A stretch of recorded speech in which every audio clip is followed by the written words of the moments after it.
One of the men was holding a monster and told the commander that this was the last one for now, and the commander praised him. Li Kuei, who was accompanying them, said that they had collected a total of 7 monsters and now they needed to burn them. They couldn't believe their luck. They had managed to obtain such a valuable commodity. But now they had to hurry, as they were already expected elsewhere. However, the rain was a major hindrance, and besides, this rain looked very strange. It was the 1034th year of the Star Era, and a leak had occurred at the country's oil depot, resulting in natural disasters and even causing the Earth's crust across the entire continent to shift. As soon as the red rain began to fall, the entire population immediately began to transform into cannibals, or as they were called, predators. That is why this phenomenon came to be known throughout the world as the Bloody Rain, which takes the lives of ordinary people and turns them into terrifying monsters.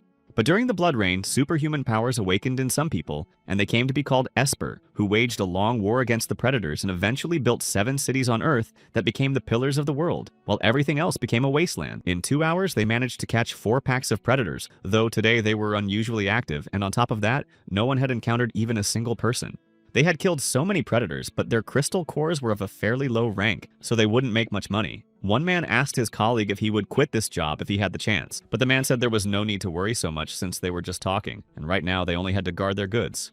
They started joking that they were just nervous at the sight of the predators, and besides, they didn't have the strength to fight them off. And just as they were trying to get closer to them, they suddenly saw something. A giant monster had appeared behind them, ready to attack. All the guys got scared and started running, trying to use their powers, but realizing that their C-rank abilities were practically useless, they could only buy some time to escape. This high-class mutant possesses a certain level of intelligence and is capable of regeneration, thanks to the mutation it underwent. One of the men began to run faster and got further ahead than his colleagues, and despite being called a coward, he said he wouldn't be able to save himself, at least not on his own, since the boss would save him. Of course, he knew the commander wasn't of such high rank, but there might at least be someone there who could buy time for an escape. But suddenly he encountered other monsters that wouldn't let the guy go any further. As a result, he also failed to escape, and along with his colleagues, they were devoured without mercy. After a while, the monsters destroyed absolutely everyone who was there and left absolutely no chance for anyone to get out of there. But suddenly another guy came here who said that this was the end of it and shattered all illusions in this place. Moving on, he said the movie turned out to be very interesting, and then asked the man if he enjoyed watching his colleagues beg for help. He approached one of them, whose name was Yi Hu, and asked him where the commander was, but the man said he wouldn't tell him a single word about it. However, this didn't faze the protagonist at all, and he pulled out a scalpel, asking where best to start, while the man looked incredibly distressed witnessing all of this. The protagonist remarked that the man's forehead was too uneven and needed to be smoothed out, so he grabbed a few more scalpels which flew straight at him. The man began begging to be killed outright rather than tortured after the young man started moving the scalpel, but the young man told him not to worry since the problem was in his head, where there were some fragments, which is why it would take longer than usual. When almost everything was finished, the guy used his power to take away absolutely all of this man's memories, and the man screamed loudly. After a while, morning had already come, and he turned on the music in his apartment, listening to every word that echoed from the song. The main character held an axe in his hands, already splattered with red liquid, and was carefully doing something. After that, he picked up a drill and the red man began bleeding again, yet he looked very calm, as if he were calming himself with what he was doing. It was literally the final touch, and after a while, the guy prepared himself a very tasty egg, pouring red sauce over it. After a while, he began to eat, savoring the taste, but thought he should have put the tomato in the fridge, since he might never find another one as delicious as this one in the whole world. Looking at a single photograph, he remembered what had happened at that moment. He was sitting in a room with the bodies of other people, where he was the only one left alone. And as expected from a certain professor, Zi Yuchuan, Yuchuan possessed a talent that allowed the boy to stay alive, so he approached him. Ji Yuchuan said that he had killed absolutely everyone and was holding a teddy bear in his hands, so he asked if he had done the right thing. And the doctor replied that the boy was truly a good boy, and that was why he was taking him with him. The doctor replied that this talented boy would become his greatest creation, but soon he began to feel nothing but sheer madness at what was happening. The man told his other assistants to inject the test subject with a spastic serum and another solution, and then added that they should increase the current 20-fold. Zi Yuchuan continued to finish his meal while listening to music, but he still couldn't forget everything that had happened that day, which he remembered as if it were today. Despite all the suffering he had to endure during that terrible time, he managed to survive, after which strange abilities awakened within him. When his meal was over, the young man threw his knife at the wall, reflecting on how long it had all lasted and how much time had passed, yet he decided he should meet with his beloved director right away. After that, events unfolded in Anilant, which had become the most prosperous city for people after the apocalypse struck. In fact, it was possible to live, work, study, and raise children in peace there, and everything was almost exactly the same as in the normal world before the apocalypse. Sometime after the boy arrived here, he met a little girl who handed him an onigiri and said she wanted to give it to him because he was the one who had saved her mother from the infection last week. Ziyu Chuan smiled, saying it was unnecessary since he'd already had breakfast, and suggested she keep it for herself. But she insisted that Xiao Yuan had made it, and added that the medicine he'd given them was too expensive, so she wanted to repay him in some way. In the end, he couldn't refuse, so he took the food and said it was very tasty. A little later, he said goodbye to the girl, adding that they would meet again soon. When Ji Yuchuan went on his way, it turned out that someone was following him. The man who was watching him said that no superhuman activities had been observed, but since the target was heading toward the bus stop, they began to follow him. The man who continued the surveillance boarded the bus behind Ji Yuchuan. The route led to the Anomaly Research Center, but after a while, it turned out that the man had lost sight of his target. He reported to the commander that the target had been lost, but the girl replied that she was aware of this and ordered the mission to be called off, since they didn't want to play hide-and-seek with Ji Yuchuan. After a while, the guy had already arrived at the Anomaly Research Center, where all information regarding superhuman or similar phenomena from all 6 cities, namely Beiji, Yuchuan, Yinchuan, Megu, Huaxia, Doyon, and Analanta, is collected. After a while, the young man went inside and said that the director had asked him to tell Wenji that new information had recently arrived at the archives, somehow too late, and that he too had arrived late. The young man explained that there had been delays with the bus.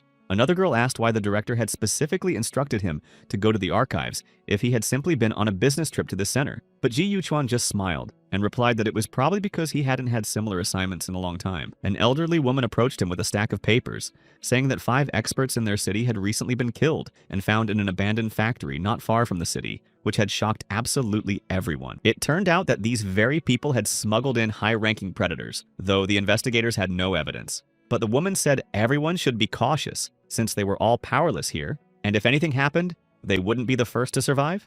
After that, the young man was called to the commander, and upon approaching the girl, she asked him about the task he had been carrying out. The man approached him, saying he should meet Lu Yao from Shentonbao, and now he was to be under her command, so they should exchange contact information for convenience. Lu Yao came closer, asking where they should start, and showed him a few more photos, telling the guy to explain to her what they were.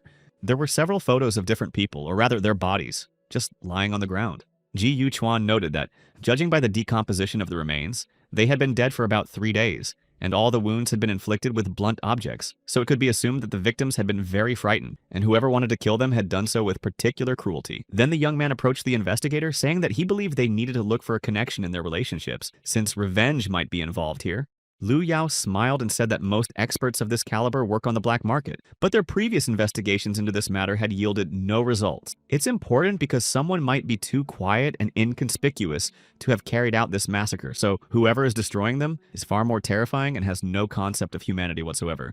The young man said that this was a brutal massacre and could in no way be compared to the nobility of higher motives, so he wanted them to trust him specifically to uncover the identity of this criminal. However, the girl replied that this person had managed to eliminate experts not only in rank A, but also in rank B, so she didn't know how an ordinary Ji Yuchuan, who was merely a servant, could do everything he had promised. But the young man replied that he had sworn on his own life that he would do all of this, for to him it was an incredibly great honor. Lu Yao eventually agreed to meet, and she wanted to talk to him more often because it was interesting to her, and after that they said goodbye as she headed for the exit. The main character himself walked away and made his way all the way to the City of Roses, which was a bustling hub of trade and enlightenment, and it was here that anyone could find any goods or obtain any information they needed. The people who had just seen what time the trains departed were a little scared, since predators are most active at that very time. However, a local said there was no need to worry, since this wasn't the first time it had happened here, and the train was very popular and a tourist attraction that cost a lot of money. Paying just 200,000 coins pleasantly surprised this young man, since that amount of money could feed an entire family for several months. Meanwhile, Ji Yuchuan walked up to the train and saw a woman serving food in an empty car, so he asked her if dinner had been served. Suddenly, she turned toward him, her fingers strangely contorted, and then she began screaming and attacking him. But for the protagonist, this was no obstacle, and he easily dealt with her, striking her body just once with a scalpel. After a while, her head was already separated from her body, but she kept talking, saying that the authentication had been completed. Meanwhile, as the protagonist continued moving forward toward the strange portal, she kept saying some strange things. Before long, he found himself in the city of Haimigong, a hub of the black market where one could find absolutely anything a person could desire, regardless of budget. This place was governed by supernatural forces that concealed the true identity of every visitor, though the protagonist preferred conventional disguise. Of course, the fare here cost a full 200,000, as much as a first-class expert's annual salary, but that was the going rate on the black market. After a while, he had already taken his seat, and dinner was served to him, and the young man thought that everything here was just as disgusting as always. In the end, he spent the entire next day there. When the sun rose, he went to the cathedral. One of the clergymen continued to urge the others to pray, and after a while, they began their ceremony. The nuns standing beside the candles were supposed to offer prayers to their lord, and after a while, using his power, he made it so that they all as one continued to say the exact same words. After a while, water appeared out of nowhere, but despite this, they continued to say their prayer regardless of anything. After a while, the very divine elixir they had been watching for and praying for appeared, and then hands appeared out of nowhere. This priest told them that the deities had simply abandoned them. There would be no more pain or suffering. In front of their icon, he raised his hand and said that right now they would see their deity. The man said that it was she who granted them happiness, and that as her faithful followers, they were always protected by her powers at all times. But at that very moment, the main character arrived with the gates, and he said he saw this darkness without a single ray of light in the man's soul. And soon 2 more girls approached him, saying that he needed to drink this elixir, and immediately afterward he would become happy, for he would find himself in a world without pain or suffering. However, soon the cup containing the elixir simply fell and shattered, and everyone else moved away from the man. The priest was very annoyed to see this boy, for he thought the boy had long since left this world. Ji Yuquan was actually surprised, for 16 whole years had passed, yet the boy still remembered him, and then he pulled out a scalpel. Even after Ji Yuquan had begun to destroy absolutely everyone while he was still a very young boy. After that, the priest ordered everyone else to destroy this boy and drive him away, for he believed that Ji Yuquan must suffer the most terrible punishment after behaving so horribly. However, despite the fact that a crowd of people pounced on him, he was able to stop them using his own strength, for he was one of the experts known as the Dream Creators. His ability controls space and everyone within that space at a certain distance. Seeing this, the man said that he himself could handle Ji Yuquan, since he was significantly stronger than all these people. However, the protagonist was merely pointing out that this man had remained exactly the same as before, and was simply reveling in the fact that he was pitifully manipulating others there. He considered it an incredible weapon that he could still control without any hindrance, and it was precisely Ji Yuquan who was the finest creation he had ever managed to create with his own hands. The gypsy monster began attacking him and wreaking havoc throughout the temple, but the protagonist managed to dodge successfully and avoid every single blow. The priest, continuing to control this creature, asked if the boy liked his new, unrivaled creation. And after that, he added that he was ready to give the boy a chance to repent and atone for his own sins. Ji Yuquan just laughed, saying he was very sorry he couldn't become as much of an idiot as the one this man had created. Besides, he was completely useless. He began tying up all the monsters, preventing them from moving, and added that if the tool refused to obey, it was no longer of any use. He tried to do something, but the monster was completely bound by these magical threads. Finally, the protagonist leaped up again, holding his scalpels in his hands, and once more tried to land another series of blows on his opponents. The man who was a priest tried to fend off these blows, but he couldn't do much, so he was injured. After that, Ji Yuquan said that he wasn't his target, so he wasn't going to waste his time on him. However, the man then said that he simply wanted to put him in his place after everything Ji Yuquan had done earlier and how horribly he had treated him. The young man recognized another man and said that he was behaving exactly the same as before, just like a rat scurrying around the corners gathering things. Ji Yuquan recognized his principal, who was standing with a cane and slowly making his way toward them. The priest said that Ji Yuquan simply had no conscience to speak that way to such a distinguished person, but the principal merely ordered him to be eaten. Immediately after that, the priest was frightened, for he hadn't even expected the director to say something like that and simply get rid of him right then and there. After a while, the man looked at the priest, saying that this guy could only scream and nothing more. He was definitely incapable of anything else. After that, the protagonist stood before him, and the director said he wanted to see just how much stronger the one he considered his finest creation had become. Ji Yuquan once again lunged at him and began attacking the monster in order to finally destroy his opponent. But it turned out he couldn't attack him using his own abilities. The director was already holding strings in his fingers and said he had created this puppet specifically for this purpose with the boy, adding that he should think carefully about what to do next. Ji Yuquan just smiled, saying that for him this was actually a great honor, and then laughed. The protagonist exclaimed that despite all this, he didn't need any abilities like these at all. After a while, he started coughing up blood, and the director added that the puppet was much better than he was, since it didn't feel pain, unlike this guy. The man came closer, descending the stairs, saying that he was giving the guy one more chance, his last, to come back to him. Ji Yuquan wiped the blood from his face and said he was grateful for the offer, but believed the director had already taught him absolutely everything he could. Then he added that the director himself had taught him to lure the victim into their own trap. And after that, he said to crush the victim with the very monster that had once been the victim's companion. Of course, the director was very shocked by what had happened, because he understood that this boy had no connection to that monster, so he didn't know how Ji Yuquan had managed to avoid a single blow from the creature. The boy laughed, saying that the man's senility must have set in due to old age, and remarked that the man himself had helped him do all of this just recently. Then he created a shield around himself, explaining that he had prepared in advance for everything that could happen here. As it turned out, over the past 16 years, Ji Yuquan had become a true A-rank expert, and he still remained his greatest creation, despite the fact that the boy had left him. Ji Yu-chuan stepped closer to the director, saying that he wanted to repay all those huge debts over the past 16 years, because if it weren't for this man, his parents might still be alive. The man stared him in the face, and the director shouted, saying that he had no right to think that the organization had destroyed his parents, precisely because of the talent that had awakened in this boy, since it was said that his parents knew things they were not supposed to know. Ji Yu-chuan listened to everything the man said and asked if he meant that his parents shouldn't have known the secrets the organization was hiding. The director just smiled, saying that the boy was still just as attentive to detail, but added that from now on he would only ask questions of Ido. Immediately after that, the gates to hell opened, and it was a mystical ritual of sacrifice that summoned a demon. A contract was formed between the demon and the human, binding him for the rest of his life, but when the human departed from this world or all the terms of the contract were fulfilled, the demon would be set free. After a while, a giant dragon appeared before him, and the director looked at him with a smile. After that, he was ordered to destroy this man right now and devour him. A short time later, that's exactly what happened. The protagonist stepped closer, saying that this could be revenge for the pain the director had forced his parents to endure. The man didn't understand what was happening at all, because it was he who had summoned this demon and was supposed to control it himself. No one else could have done so. Ji Yu-chuan merely smiled, saying that as soon as he saw this man, he immediately created several scenes using his own ability. After that, he put on a wonderful show for them, and the boy asked if they liked it, since this set piece involved an intrusion into the victim's consciousness that creates a certain future in his mind. He also added that he couldn't just ask the principal who had destroyed his parents, and besides, he didn't want to let this man leave this world in peace. But it turned out that the director simply couldn't convey all these words on his own, so tying a noose around his neck, he said that someone else would do it for him. Immediately after that, another pentagram appeared above the main character, resembling the previous one, and he simply stepped back, unaware of what was happening. Literally a moment later, Ji Yu-chuan saw a beautiful girl sitting on a turtle, holding the director's head and silently staring at the young man. Literally a short while later, reporters immediately arrived at the cathedral because something strange had begun to happen there, and a thick fog refused to lift from the area, so a decision was made to send a search party there to determine what was going on. The protagonist was still inside, and the monsters continued to attack him one after another without stopping. The girl who controlled them all ordered the boy not to try to fight back, since he was just a human, and added that it was a great honor that Chelsea herself was summoning the most terrifying hellish creatures to get rid of him. The young man realized that after using the prop, he became weaker for a certain period of time, and, at times, couldn't even use his ability, and this side effect could last a very long time. So before he collapsed from exhaustion, he needed to end the fight as quickly as possible. After a while, he managed to subdue these creatures and said that now her servants couldn't even utter a word. Chelsea, of course, was very annoyed and called him a complete idiot, saying that he simply had no right to touch the royal servants with his own hands. But the protagonist replied that he had merely tweaked the flow of power she had been controlling just a moment ago, and that was how it turned out.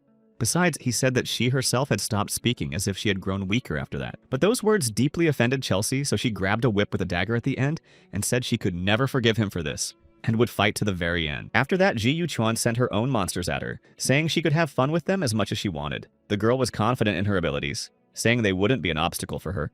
And indeed, there was no obstacle for Chelsea here, for she was able to destroy them in literally a matter of seconds and immediately went after her main target, not intending to let the boy escape. But literally a moment later, she still managed to hit the main character, despite the fact that he was putting up a good fight against her. Ji Yu-chuan was now just lying on the ground, feeling only one thing: an incredibly intense headache that he couldn't shake off. Realizing what was happening, he ordered her to get out of his head immediately, but she replied that he simply needed to surrender his body and stop resisting her. The protagonist simply replied that if she wasn't honest with him, he would just surrender to the men who had come to check on the situation in this temple. So she realized he was essentially blackmailing and threatening her. The men who had entered ordered everyone to prepare for an attack, as they had seen that there were most likely predators inside. But as the specialists moved further in, they began to realize that this wasn't a battle between them, because this creature certainly couldn't just be a predator. They ordered a search of the entire area to find out if there were any survivors. If there were, they needed to be taken to the research department, and after that, they began moving forward. Meanwhile, Ji Yu-chuan was holding a small sphere, and Chelsea said that after so many years, she had finally managed to appear here and had been eagerly awaiting this moment. A man sitting in a chair remarked that Chelsea was certainly no match for his servant and ordered him to eliminate her immediately. After a while, the protagonist stepped outside and walked past the bonfire, thinking that since the predators in the vicinity had been eliminated, he could safely spend the entire night here without any trouble. After a while, the same side effect from his ability to blend into the scenery was supposed to kick in, and he began to think that he should still be very careful. Eventually, after a while, the guy just couldn't hold on any longer and fell asleep, since he was too tired to stay awake all night. Chelsea sensed this moment and appeared before him, cupping his face and telling him that he could sleep soundly, but he had already become her slave. After a while, it turned out that the technology was ready for the first shipments, but before that, all the reports on the number of tests had to be sent in, And this girl added that her husband had promised not to work on this wonderful day, but despite that, he was still sitting at the computer. He just turned around in a hurry apologizing and said that they would go to the park later and their son would play with his father as they had agreed. However, as they drove on, they saw a flock of crows. There were an incredible number of them, surrounding the car. The boy got very scared and clung to his mom, and it also became clear that he was actually feeling worse now, so they decided to go to the hospital. And then, after a while, an accident happened. Although, despite this, it turned out that the child was alive, so the rescuers still decided to take him to the hospital because it was the only option. Soon, a strange voice began to be heard, saying that he needed to wake up because all of this was actually unreal, even though the boy was delighted by it all. Despite all this, he kept recalling fragments from his childhood, when he was brought to the new house and what he did there afterward. It was said that today he would become an employee of the Anomaly Research Center, though the boy was surprised that a dream could awaken such vivid memories in him. Chelsea was already ready to destroy him completely, saying that this man was simply pathetic, and added that this was his last dream, which could even be considered a gift. But after a while, the protagonist woke up, opened his eyes, and said that her spell no longer worked, though she was surprised since it was Chelsea who had been controlling this space, only to discover later that her rival was a specialist in creating illusions. Chelsea realized that she had been able to uncover these hidden secrets in order to later turn him into her slave, but his aura was far too powerful compared to hers. Ji Yuchuan, taking a scalpel, said that in her perfectly crafted dream, he could hurt her quite badly. But at that moment, she began to cry. I think because it had been so hard for her to get here and she simply couldn't go back. So she began to beg him to just let her go, since she considered herself a small, cute demon. Ji Yuchuan had no intention of giving in to such provocations. They say that since Chelsea was actually the strongest demon, the girl promised to do absolutely anything he wanted if he let her go. But at that very moment, she thought that if he made her feel even the slightest bit of shame, she would reduce him to dust. The guy just replied that she was simply wasting her beauty by being there. After that, she finally got angry and, using her power, caused a pretty powerful explosion that sent the main character stumbling back a few steps. After another powerful explosion, he finally began to get up from his knees, but it was clear that she was incredibly furious about what had happened. The girl said that he hadn't even been able to touch her precious horn, so she immediately began attacking him again. Ji Yuchuan had no other choice but to simply run away, realizing that he had angered her too much and that he would no longer be able to stop Chelsea. But at some point, he realized that his threads could deflect absolutely all power attacks, so he understood that this might be his chance to survive. She was already incredibly close and ready to destroy him right then, but he managed to stop her at that moment by using his power. Literally at the very last moment, he managed to throw the car right at her, and another blue explosion occurred. Of course, she survived, but she was furious that he had dared to injure her. However, she noted that the boy had no strength left anyway, and just a few minutes after that bloody rain, his body was growing very weak, so she wanted to make a deal with at least someone as soon as possible. Chelsea said that since he didn't want to be her slave, she had a slightly different proposal, but realizing that he was very strong, the only option left was to devour him. The girl soared upward and her face already looked a little different, and she said that Ji Yuchuan would now become nothing more than food for her. Suddenly, she fell to the ground, and another figure appeared above her. This demon said that he had managed to find her after all, despite her attempts to escape. Immediately afterward, a fierce battle broke out between them, and Chelsea was hurled into a car parked nearby, smashing through the windshield. This demon took off his hood. They say that Chelsea clearly doesn't look like the strongest demon in all of hell right now, because there was a demon ranking system, and all 36 were arranged in a specific order based on their strength. The higher a demon was, the higher he was in the ranking, which means he is stronger and more dangerous. But suddenly, the main character stepped closer when Chelsea said that this idiot simply couldn't recognize the simplest illusion and dared to speak to his own queen like that. The side effect of the blood explosion allowed her to maintain control of the foreign body, so she knew this demon definitely wouldn't be able to overpower them too quickly. Chelsea, of course, knew that such a body was completely useless, but they would definitely be able to destroy this demon, and it wouldn't be an obstacle for them. When this demon lunged at them, she was able to block his strike using the power of Ji Yuchuan and then push him away. Another one of the main characters came to his senses and said he couldn't take it anymore, but Chelsea got very angry, saying that he simply didn't dare to contradict her. "Don't even say that trash isn't always trash," she added. "And if I get hurt, you're done for too." The main character wasn't about to give up either, and immediately afterward he grabbed the demon's body, though he didn't understand how it happened, since now their hands were frozen together by ice. Chelsea said he would be to blame if her body were harmed, but the guy replied that he was just trying to destroy their common enemy, and she was just getting in the way.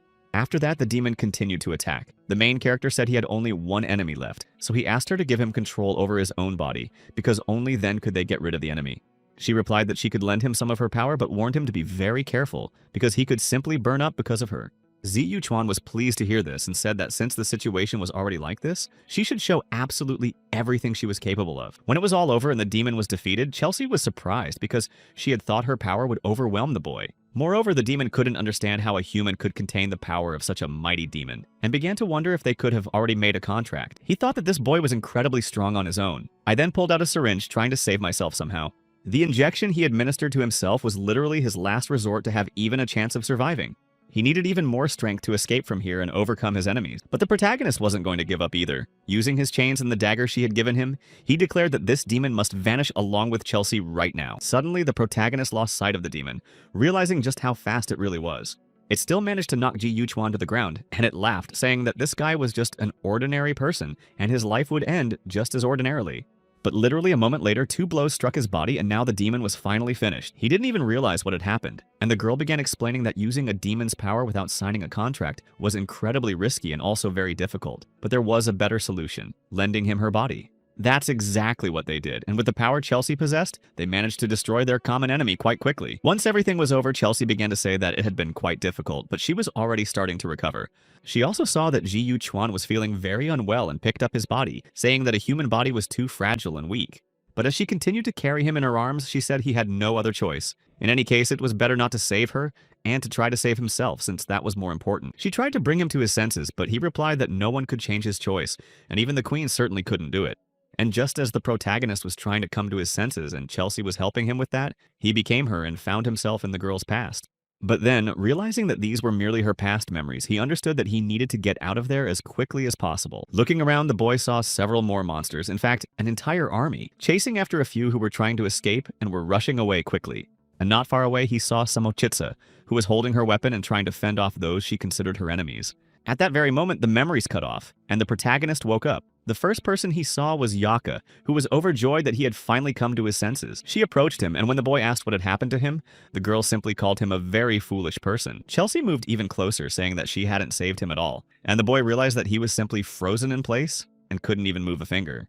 The girl said that he simply had to feel her power, and it was because of this unshakable aura that he couldn't even move. Moreover, she said that they simply wouldn't be able to raise a hand against each other.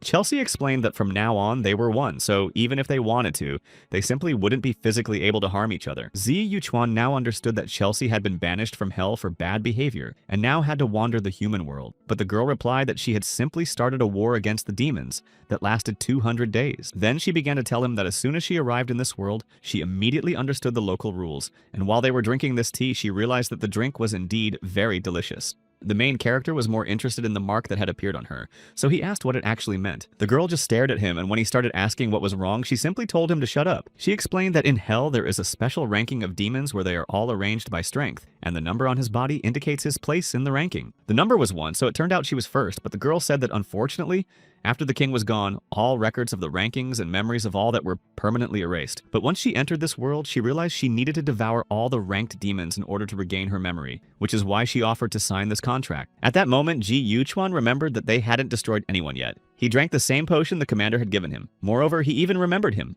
though he wasn't sure about it.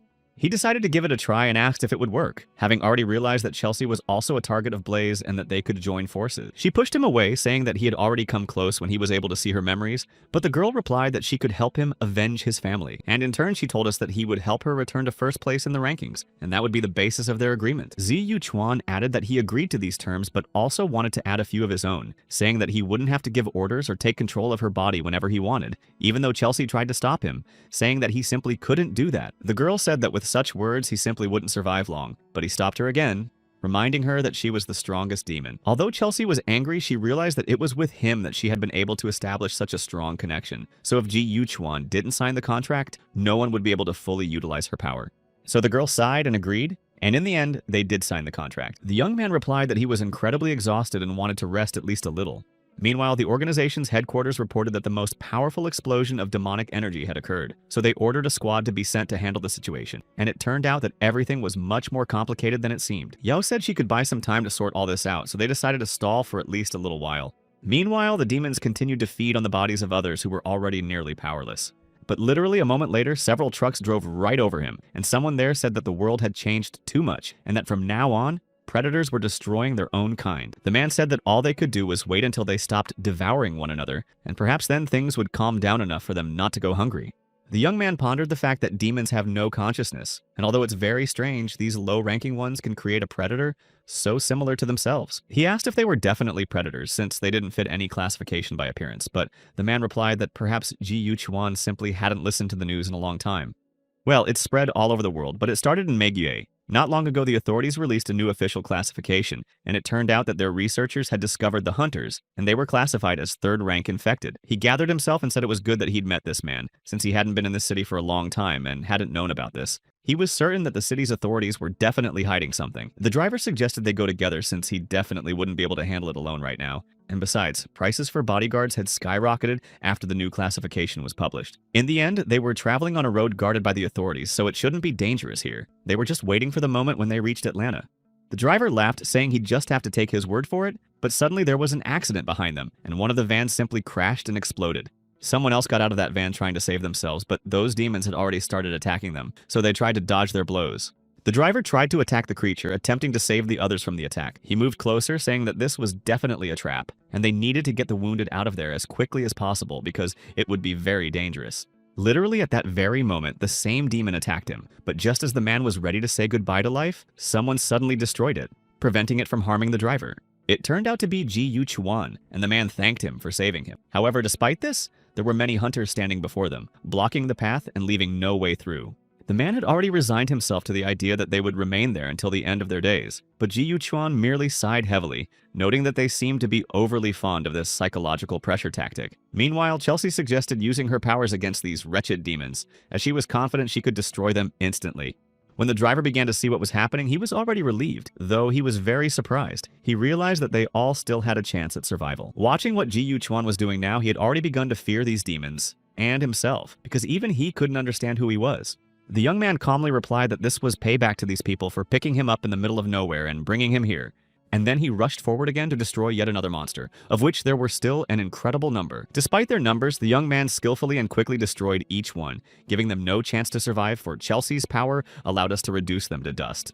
She was happy when he hit the target, but said that next time she would have to deal with this data herself. Ji Yuchuan told her she wouldn't need to eat these demons, and the man who had been the driver happily walked along the road toward the rescue team. Lu Yao and the others had already arrived at the scene and realized that, fortunately, everyone was okay.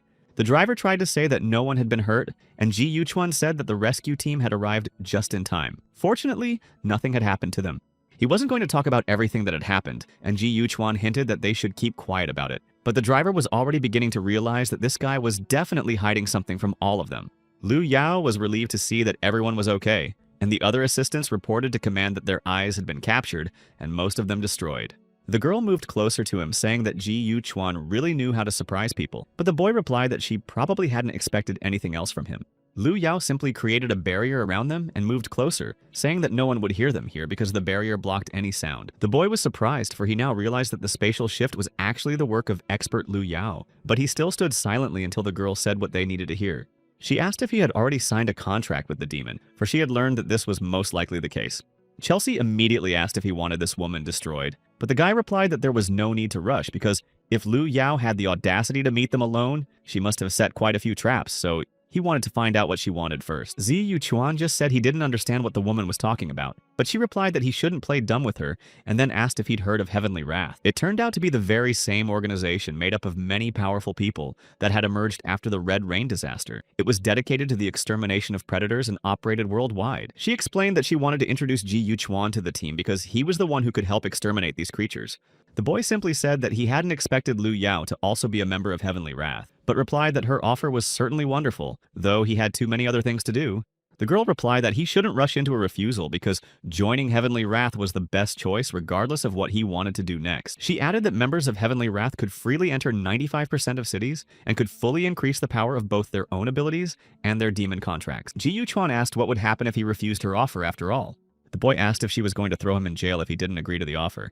Lu Yao simply replied that everything depended on his choice because those who sign a contract with the demon must unofficially either join the wrath of heaven or cease to exist in this world. In the end, the young man understood the gravity of the situation and said that since he had indeed signed a contract with the demon, he was ready to join the wrath of heaven. But he also really wanted the right to choose his own missions, and Heavenly Wrath had to share absolutely all information about the demons with him. Lu Yao was surprised when she looked at him at that moment, for she had the feeling that a giant poisonous snake was watching her, and the girl realized that the contract with the demon was very strong, so she was glad that this plan could soon be completed. Ji Yu Chuan immediately asked, "What about her? Sell her to me." And when they appeared, the woman added that she didn't know where they had come from, because while records of demon appearances had existed for many years, this information had only recently begun to spread. She only knew that they most likely possessed a certain ability to restrain the predators. Ji Yu Chuan replied that if they had already found out about this, it would be better to tell everyone, but instead they were simply bringing the demons to the predators, to which the woman replied that human fear was based on complete ignorance. Too much knowledge only caused panic, and whether they were demons or predators, they were, in any case, monsters that could harm them all. She replied that people, no matter how much time had passed, always liked to hide things, and the young man realized that this Heavenly Wrath organization likely had even more interesting information about demons. Then he smiled, saying that if the woman had shown sincerity this time, he hoped for a future collaboration that would last a long time. Lu Yao simply welcomed him to their team, but he just walked past, saying he'd save the handshake for later and told her not to let him down. Lu Yao added that tomorrow morning she would arrange a meeting with the person who would drive him to the airport, and she wanted to show him the apartment there so that he could get to know the other team members. After a while, the protagonist returned home and was about to make another tomato salad for dinner. At that moment, Chelsea was in the shower but suddenly came out, saying that human things were too complicated to use and that she had broken the shower. Ji Yu Chuan quickly ran to the bathroom, realizing he could never leave her there alone, since who knows what else she might get up to. The guy saw that the place was flooded with water and realized that the whole night would most likely be spent cleaning the bathroom. Ji Yu Chuan had even thought that she might be casting some kind of curse on his kitchen, so he decided to run back as fast as he could. She was already standing in the kitchen completely naked and continued to eat what he had prepared for his own dinner, saying that this food was much tastier than what he had given her before. Ji Yu Chuan was, of course, very angry that she had eaten his dinner, though she didn't understand why the queen couldn't eat when she was so hungry. In the end, he couldn't fall asleep because of the excitement from the previous night, just as Lu Yao had said, lying that there were supposedly some insects in the kitchen. In the end, she didn't care much about it and invited the boy to headquarters, saying that the people from Heavenly Wrath were already waiting for their arrival. They went inside and saw massive nerves. It turned out that in order to establish a base in Sontenberg, the Heavenly Wrath curator was most likely a high-ranking member of the local alliance. Ji Yu Chuan replied that he had thought the base would be located inside, but Lu Yao told him that Santenberg had the most advanced security system, so there was no need to worry. The girl invited him to follow her, saying she would show him absolutely everything there was to see. Then she handed him his ID card, which listed his room number. The Heavenly Wrath base is divided into several floors: the laboratory, the dormitory, the cafeteria, the testing center, the training center, and the mission center. First, they need to assess his abilities as well as his physical stats, since everyone who joins Heavenly Wrath is required to undergo this testing. A short while later, the two of them entered the lab, and the boy asked if he just needed to go inside and wait while they evaluated him, to which Lu Yao replied that if he wasn't sure, he could take the test with her. Ji Yu Chuan decided to leave Chelsea outside after all, and upon entering the testing capsule, the assessment of his abilities began. But barely a few seconds into the test, an alarm sounded. None of them understood what was happening, but it was too late to stop anything. The capsule seemed to have started exploding, and there was nothing they could do about it. Lu Yao was truly surprised, realizing that this level of spiritual vibrations was exactly what she had been searching for all these years. Ji Yu Chuan emerged from there safe and sound and apologized for the fact that, because of him, the machine had broken down after all. It turned out that his physical formula was rated only at level B, but his mental ability level was significantly higher, at level S. The girl explained that mental-type psionics usually have long-range attacks, but his level B physical form was almost surpassing the threshold typical of ordinary Heavenly Wrath participants. Since his level is so high, they could skip the other evaluations, and she said that would be unnecessary. After a while, Lu Yao took him even further and showed him the research center, and it turned out that this was the real reason the girl had invited him to this place. In fact, with such a large-scale research center, the Heavenly Wrath demons should take certain measures, but Chelsea replied that she was worried Lu Yao might consider them his test subjects. The instructor reassured her, and as they walked further, Lu Yao began explaining that the beings we're dealing with didn't appear on Earth long before the Red Rain disaster, and this research center is actually the result of earlier efforts. Heaven's Wrath is simply using it again for its own purposes. The girl explained that this was merely its surface function, but if one dug deeper, one could find much more useful information. Ji Yu Chuan now understood that the demonic aura he had sensed on the way here belonged precisely to what he now saw before him. Lu Yao said that no one knows why the demons appeared on Earth, but the evil energy they emitted infected countless people, leading to the emergence of predators and psionics. The boy thought they might be connected to the source of power, but he wouldn't be surprised if the demons could awaken the predator's consciousness. Liu Yao went on to explain that communication channels and systems for all ranked demons were located beneath the Tree of Technology, and sending all the demons back into those channels could end the catastrophe once and for all. She said that this was the only way they could defeat the demons, which is why the girl believed that Earth needed Ji Yuquan's power. The boy just smiled, saying that in fact he didn't care at all about the future of Earth, since that wasn't something he wanted to tie his life to. The young man added that compared to that, his contract with the demon was something Liu Yao had arranged, as he had already figured out from everything that had been happening. Chelsea started ranting about how they needed to destroy this woman right now, since she was just like the director and was convinced that Heavenly Wrath had definitely planned something evil. But Ji Yuquan simply told her to shut up right then and there. The guy replied that there really was a long fishing line cast out there, since she had managed to plan so many moves for the parade and had done it very professionally. They began to fight, and Liu Yao realized that if it weren't for her ability to control space, this guy would have destroyed her literally a second ago. Right then, he told Chelsea to take control of him, since this space was simply suppressing his powers, even though the girl said he had no right to command her.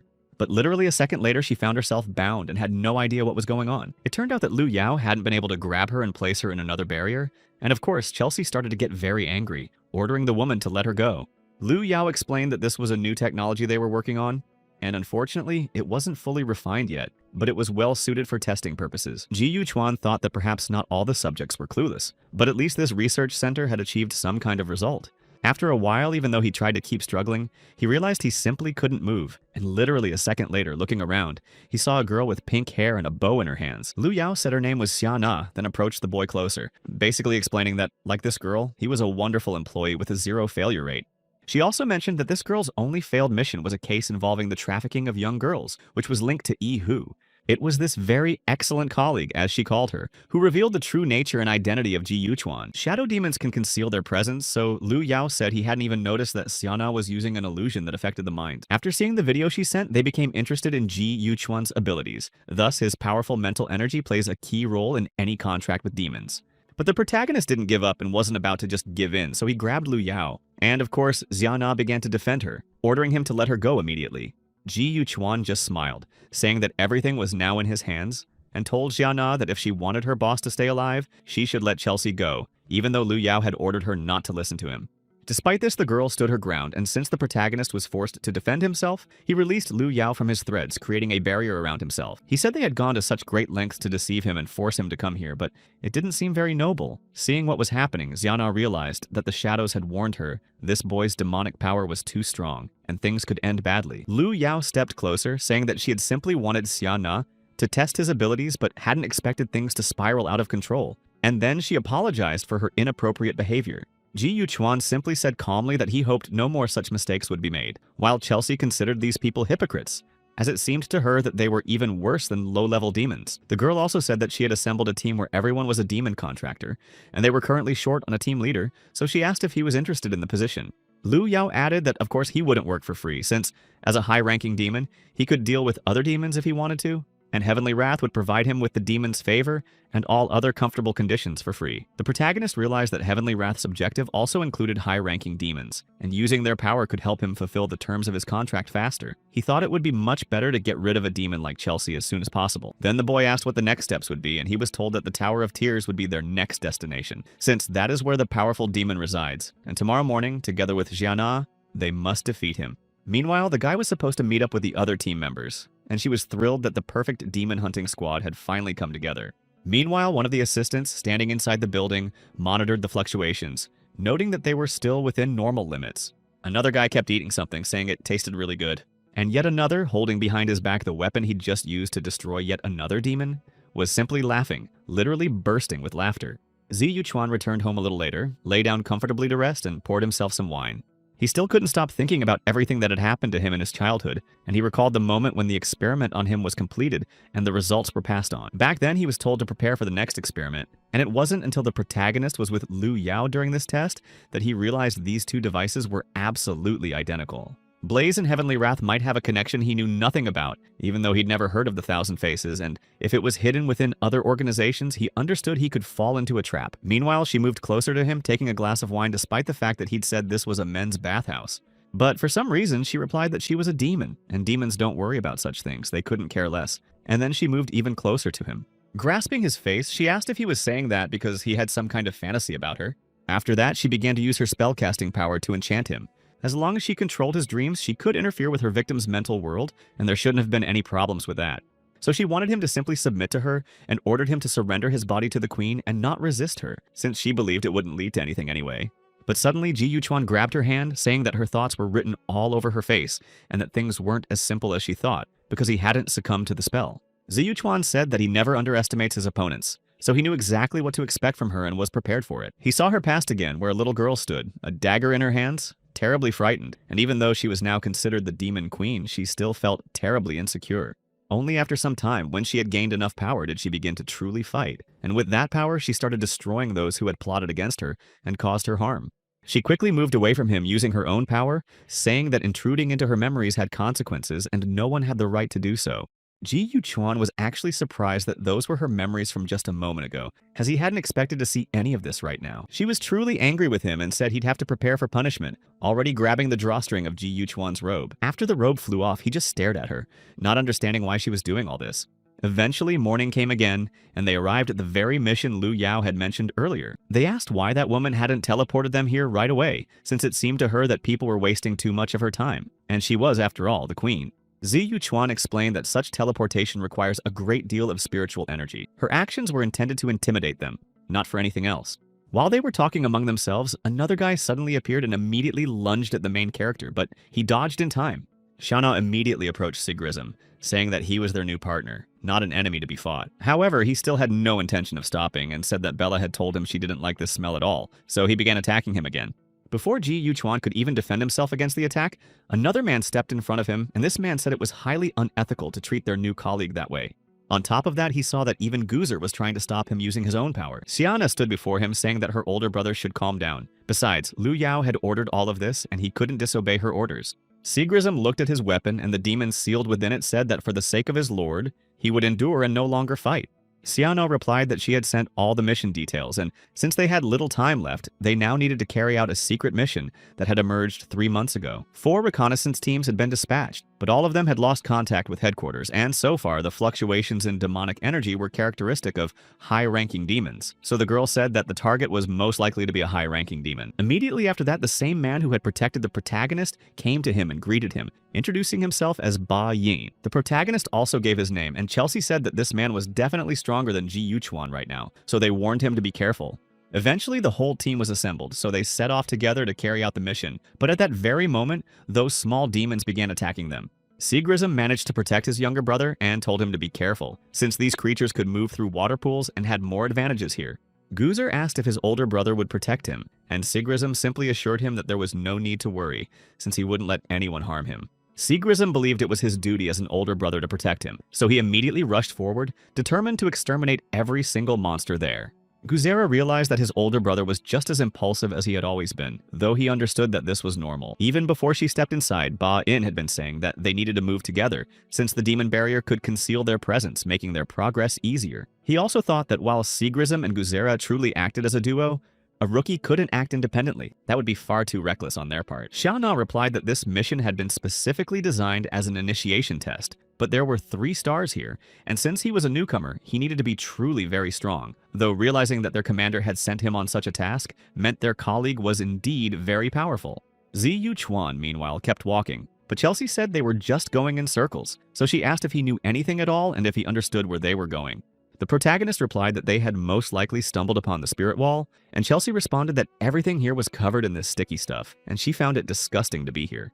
These monsters appeared literally out of nowhere, and there seemed to be no end to them. Besides, they really reminded him of mermaids. Literally a second later, a mermaid-like creature that was rank 31 actually leaped at him, and then they began demanding that he give her the child. Chelsea started saying that maybe he should agree to all this, since maybe this girl would gladly let them go, but Ji Yuchuan just told her to shut up again. He struck the mermaid, saying that one should only have children with those one loves, and apologized to her, calling her a beautiful lady. When the mermaid heard this, she immediately took his words as a proposal and began thinking about whether they would have children, and how many there might be. She also began thinking about what names would be best for them, since she knew that among humans it was customary to give children certain names. But when the next blow came, she screamed loudly, saying that she hadn't even managed to find out his name and hadn't had time to ask. Meanwhile, Sigrism took his younger brother away from there and asked if he was hurt, and although Dronzer said he was fine, he noticed that the older one was wounded. Ba-in smiled and replied that this is what happens when you don't follow orders. And in the end, this was what Sigrism deserved right now. The younger brother asked about the newcomer and what had become of him. Sigrism, who hadn't given the newcomer much thought, didn't expect him to be lying there half dead, since he hadn't believed the newcomer could be of any use to them. Xiana immediately looked at the map and saw that Ji Yuquan's life signal was still present, so it turned out he was fine. Meanwhile, she sat in a separate bubble with a barrier that wouldn't let her out, and she ordered the mermaid not to touch him, or rather, the queen, but the mermaid still wouldn't listen to her at all. She began to say that she really liked Ji Yuquan very much, and that she wasn't going to let him go under any circumstances. The messenger thought about signing a new contract with him, and in that case, they would never part, not even for a moment. And in the end, there was only one step left to take. But very suddenly, the protagonist opened his eyes and said he wasn't interested in raw food. Then, taking a scalpel, he plunged it in, leaving her no chance at all. She started screaming, saying it hurt incredibly. Immediately after that, she came to her senses and was no longer trapped within the barrier, and then added that this game had actually been quite interesting for her. She began to laugh, saying she hadn't even expected this stupid creature to let its guard down. But the mermaid was truly feeling only excruciating pain right now. It was as if she were remembering what had happened to her long ago, and it was the very same pain she had felt long ago when she saw the boy unconscious on the shore.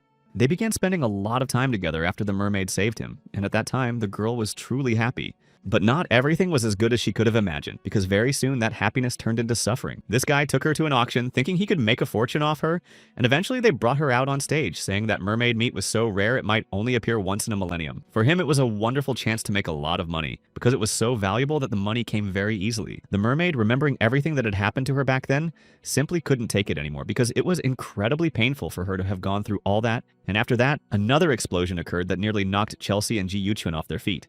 The mermaid began to say that once he became nothing more than a lifeless body, he would surely be able to be with her forever, and they began to merge even more deeply. Chelsea then decided to use full fusion, even though she hadn't had such an exciting battle in a long time. However, shortly thereafter, she found herself inside Ji Yuquan's body in order to join forces and defeat their common enemy. Immediately after that, they began fighting each other, and each used their powers to defeat their opponent. But this battle was destined to drag on for a long time. The protagonist realized that if she managed to hit him this time, the blow would turn him into mere dust, so he was simply lucky to dodge it. However, in reality, right now he was incredibly excited in the best sense of the word, because he simply wanted to win these exciting battles. Very suddenly, the mermaid appeared right behind him, and then the boy realized that she had the ability to turn into water and move through it as well. Of course, this gave her a huge advantage, but after calculating everything and devising an instant strategy, the protagonist still managed to catch her and plunged another scalpel into the creature's tentacles. It was incredibly painful for her, but the girl immediately used her powers to summon a giant tornado right at him. After what happened, she was even more enraged. And of course, it seemed that high-ranking demons possessed special powers based on the rules. The higher their rank, the greater the power they wielded. He noticed that his opponent's speed had increased significantly, so now he would have to be more careful than he had been before. Ji Yuquan moved forward, saying that something that couldn't be caught simply had to disappear, and Chelsea asked if he had a plan right now. The protagonist replied that they would have to be patient for a bit, and that it would be very noisy here, but this plan was sure to work. In the end, he did what was necessary and then began to use his power, nearly burning her, which made the mermaid incredibly hot. Ji Yuquan eventually gave Chelsea the order to start attacking, but then the mermaid began to recall what had happened in the past and simply refused to believe she would die this way. She just couldn't accept it. She remembered everything that had happened back then clearly, how she'd been put up for auction and was about to be sold to people who believed that eating mermaid meat could grant eternal life. She'd clung to that guy, begging him to save her, but he didn't care at all.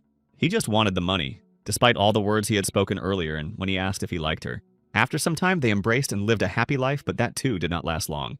At some point, she became so hungry that this hunger blocked out everything before her eyes, except the need to eat, and only later did she realize what she had actually done. Finally, realizing what had happened, the mermaid thought that it would truly be better for her now to simply leave this life, for that would be deserved and very just. Ji Yuquan saw what was happening and realized that the mermaid had blocked out all her memories precisely because of the pain, so as never to remember this again. Meanwhile, Vici was already ready to finally devour her, having previously frozen her using her partner's power. But very suddenly, Ji Yuquan stopped her, and Chelsea just asked irritably why he was doing this and not letting her finish the task.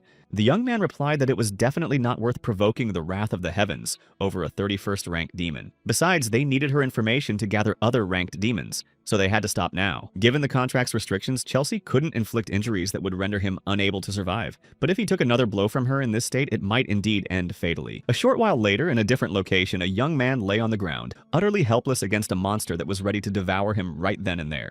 Xiana noticed there were certain problems and began reporting that Dorny was in need of their help right now. Moreover, Lu Yao needed the entire squad immediately. They couldn't leave yet, but suddenly saw a giant chunk of ice fall from the building. Sigri stepped back in surprise, not understanding what was happening. Ji Yuchuan quickly bound the chunk completely and then turned to them, saying they had to destroy the demons. And that was exactly what he was doing now. The others were surprised to see that he was fine. Moreover, he had become the one who defeated the demon in Guzer. Smiling, he replied that there was indeed a problem with their information, since this demon definitely didn't have the rank he had thought. But Xiao Na responded with something completely different at that moment, adding that the information wasn't wrong. On July 1st at 4:22 p.m. in the Era of Stars, a 31st rank demon was captured by the squad. Ba Yin approached the protagonist, clapped him on the shoulder, and said he was glad to see him in their special forces. Ji Yuchuan simply replied that it would be better to skip all this pleasantry since his head was spinning, and then asked if Ba Yin was the holder of the contract for the barrier demon. Sigrism and Guzera stood back, saying that fighting such a powerful demon alone was truly unbelievable, so he wanted to challenge Ji Yuchuan to a duel. Xiana said he could start a fight with anyone, but only after he finished the mission since their main task right now was to support Dorn. Of course he was furious, but he said he wanted to finish this mission as quickly as possible because once the problems were resolved, they could settle the score. The protagonist realized that the truly powerful ones likely hadn't revealed their true faces yet, so he took what the guy said in stride. Once they got into the car, Chelsea told him that the guy named Ba Yin sitting next to them looked pretty tasty and she'd eat him up. Where I am, warriors hide their presence, which makes them ideal for evading attacks from predators or other demons, and this skill is very useful, but maintaining where I am while on the move consumes only energy and requires serious mental effort. What? She asked. Do you know what kind of person you need to be to make a contract with a demon? After all, there are only two types of people. One is a thief, and the other just has secrets. Ji Yuchuan sighed, asking what kind of person she thought he was, and Chelsea replied that he was clearly the type of person who was just incredibly terrible and also had a lot of secrets. It was clear that this city was a prison run by the erotic faction, and most likely many demons would arrive there soon. Dorn was a place where all criminals gathered, and those who had broken the Alliance's laws lived there, working to at least somehow atone for their mistakes. After some time, the squad was already on site, and the captain was informed that the fog around this place resembled the one that had appeared in the Temple of No Shadows earlier. But here the concentration was higher, and it turned out that their existing protection methods weren't as effective in this location. On top of that, they were told they'd lost contact with two teams, and the signals from the survivors of Team 3 were starting to fade. Plus, the lab was considering the possibility that there might be some living forms in this fog. Lu Yao told them to track the signals of those still alive and also urged them to ask the lab to speed up their work to determine how much more information they could gather about this fog. The girl realized that now all they could do was wait for the demon squad members to arrive here, since there was nothing else they could do. Meanwhile, another one of these creatures continued to devour the others, saying that it tasted incredibly delicious. But suddenly, another demon arrived and reported that 3 days had already passed, and these creatures had most likely completely wiped out the entire city's population. But he didn't want to distract this demon from devouring, though I realized it was very difficult to communicate with such low-ranking trash that could barely string two words together. He approached, saying he had come here to remind them who the real enemy was and that he was already very close. He also wanted to remind them of their plan and agreement. Everything else was left to this monster, so the demon told him not to disappoint him this time. Meanwhile, Lu Yao explained that 3 days ago, Dorn had been attacked by unknown creatures, and afterward a strange fog had appeared, cutting off all communication. None of the teams she had sent out had returned. She recounted all this and asked for everyone's thoughts on the matter, since the fog didn't resemble the kind that appears when demons are summoned, so she believed it was somehow connected to that. Also, since it destroys everything that moves, it was unclear how to get there. Someone also suggested that they could go with Xiana to the development site, but Lu Yao objected, saying that this time Xiana would go there with Ji Yuchuan. Ba Yin replied that the boy was still a novice and not really suited for the mission, but the girl said that he had used his barrier demon the entire way, and asked if he could handle the mission perfectly after a day and night of such tension. Sigrism and Guzera are skilled fighters but aren't suited for this kind of work, though of course they didn't like hearing that at all. Lu Yao replied that she didn't want to add unnecessary risks at the start of the mission, which is why Xiana and Ji Yuchuan were the best candidates for this mission. The boy said he'd take that as a great sign, but he was ready to handle the mission on his own. And then he remembered that the Blaze organization was deeply interested in summoning demons,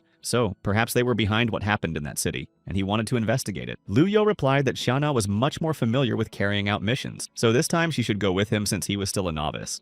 At that moment, she thought the girl just wanted them to be watched, but Ji Yuchuan simply replied that they would do things their own way anyway, and Xiana wouldn't be an obstacle to them. She had merely temporarily stored her abilities in a cube that then allowed others to use them. And of course, the boy hadn't expected Lu Yao's abilities to be used in this way, but as they moved forward, Xiana told them to wait. When they had gone just a little further, they saw a mountain of bodies, and next to them, a pack of predators that continued to devour them. Both of them stopped, and the girl realized that the demons were feeding these predators, so the situation turned out to be much more complicated than they had thought. Xiana immediately sprang into action and told the boy to remove the barrier 2 seconds after her command. Eventually, they managed to defeat this predator, but suddenly another man appeared who was surprised that the two of them had special abilities. Liu Yao had mentioned earlier that if they didn't encounter any survivors, they should use the identities of the Santenberg Alliance. That way, it would be more realistic than simply being perceived as just another small group like Heaven's Wrath. So the protagonist said they were from that alliance and had come to help the city, and then the boy asked who this man was.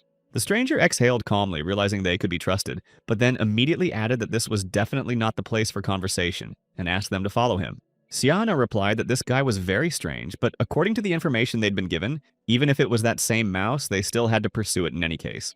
Before the catastrophe of the Blood Rain, this city was called Momong, and it was often flooded, so the underground system was highly developed, and the people in this place survived precisely because of that. Ziyu Chuan realized that this man knew the area very well and had lived here for quite a long time, and the man explained that he had lived here before the disaster, and that this was his hometown. In reality, it's hard to find for those unfamiliar with the underground structures, but the place they'd arrived at could be called safe. Chuli just remarked that there was a terrible smell here, but he paid no attention to it, and then asked Yoris if it really was that safe here since he didn't see any survivors. Literally a second later, an attack began, and the guy laughed, saying that most likely they were all criminals being held in this place, but Jiana insisted that they'd just talk first. But in reality, there was no time for that, because they saw the Source Stone above them, a rare mineral that appeared after the Red Rain disaster, and possessed the ability to store certain powers. Yoris approached the nearest one, saying that the surface was severely damaged, and he simply couldn't find any medical supplies, while the others began anxiously asking what they should do, because if they didn't take the antidote, they wouldn't even be able to survive.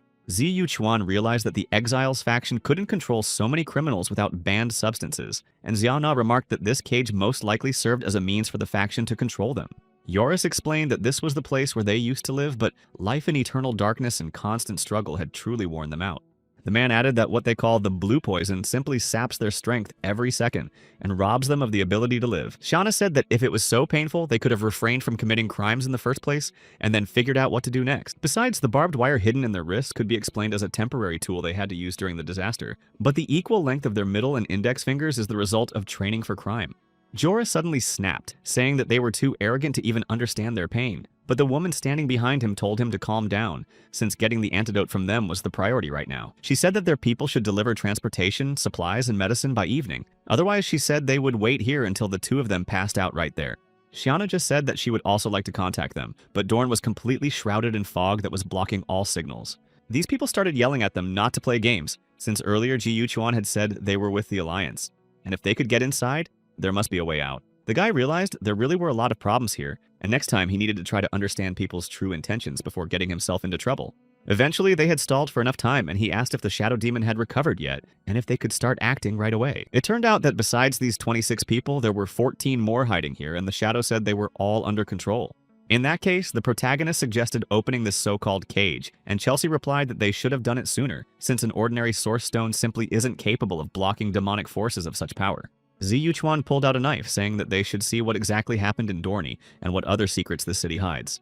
Meanwhile, in the same dungeon, some other people were trying to get inside, collecting stones, and they had already managed to gather more than 200 blocks, so their task was finally complete. "Guys," he asked quietly, "has anyone noticed that there are even fewer people around lately?" But there was no point in speculating since there were only 2 years left, and then they would be able to leave this place for good. He was just curious why the Exiles faction was looking for these stones, but suddenly a guy appeared behind him and said they had no right to talk right now, because they needed to work. He shouted that these people simply weren't allowed to talk at their workstations, and besides, they had significantly more work today than usual. These people turned to Brian, saying that he was simply abusing his power for his own revenge and behaving horribly. He also told the other workers to move faster since time was limited, and there was still a lot of work to do. He added that if it weren't for the kindness shown by the Exiles faction, all these people who were criminals would have long since disappeared from this world. Brian replied that enough was enough for today, and that it was their turn to have lunch with their highly esteemed guests. So he took out the handcuffs and they all went to the designated meeting place.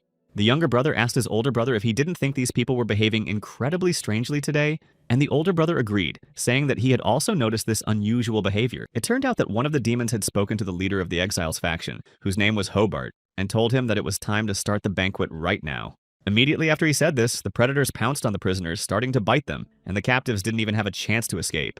The older brother realized that everyone from the Exiles faction had turned into predators, so it seemed to him that these people had conducted some kind of experiment and, as a result, had become this way. Another captive approached Juarez, saying that he was good at picking locks, so he begged him for help, and another captive also approached him, screaming for help. The boy himself saw that these handcuffs were made from the stones they had gathered, which meant that rough stones could suppress the abilities of the demons present here. Their leader watched closely what was happening, though he hadn't expected such rats to show up at their feast today. Realizing that their plans had changed, he decided to act differently as he didn't want to ruin the other steps he had devised. Very suddenly, Juarez was wounded and fell to the ground. Though his brother tried to protect him, it all ended even worse as the monster managed to strike the younger one as well. Juarez watched as his brother barely breathed, but the younger brother said that he no longer needed to do dangerous things for his sake. He just wanted to return to their little helmet and live a peaceful life there. With his last breath, he began to talk about how much he would love to try Aunt Lynn's apple pie, which she baked very often. Juarez simply couldn't hold back his tears, and he said that as soon as they got out of there, he would definitely buy him as many of those pies as he wanted. He just begged his younger brother to wake up. He began to cry even harder, saying that they still needed to return to their little village, plant lots of flowers in front of their small house, and then everything would be fine. But the younger brother could literally no longer speak, so he simply begged his brother to survive no matter what. Just as his eyes were about to close, another monster appeared behind Juarez and reached for him. Despite this, Juarez scooped up his younger brother in his arms and realized he had to do something. He didn't just want to survive, he wanted to uncover all the secrets of the city. Meanwhile, Ji Yuquan realized that the demons had joined forces with the predators, and most likely their target was the criminals of Dorne. Xian Na replied that she had given these people medicine to at least temporarily calm them down, but she didn't know how long the effect would last. All these shadows protect them for a certain amount of time, and if these people are in danger, the shadows will be able to help them. But at that very moment, another chain suddenly appeared, stretching toward the two of them and nearly snatching Xian Na and Ji Yuquan. In any case, as soon as they leave here, this guy will devour every last one of them. But he just laughed, saying he never even thought they'd be able to find him here. Ji Yuquan stepped forward, asking if this was the demon behind the fog that had engulfed the city, and he also asked what had happened to the people who had come here earlier. He started asking them if those people were their friends and then laughed, saying he was very sorry because he had eaten every single one of them, adding that they were delicious.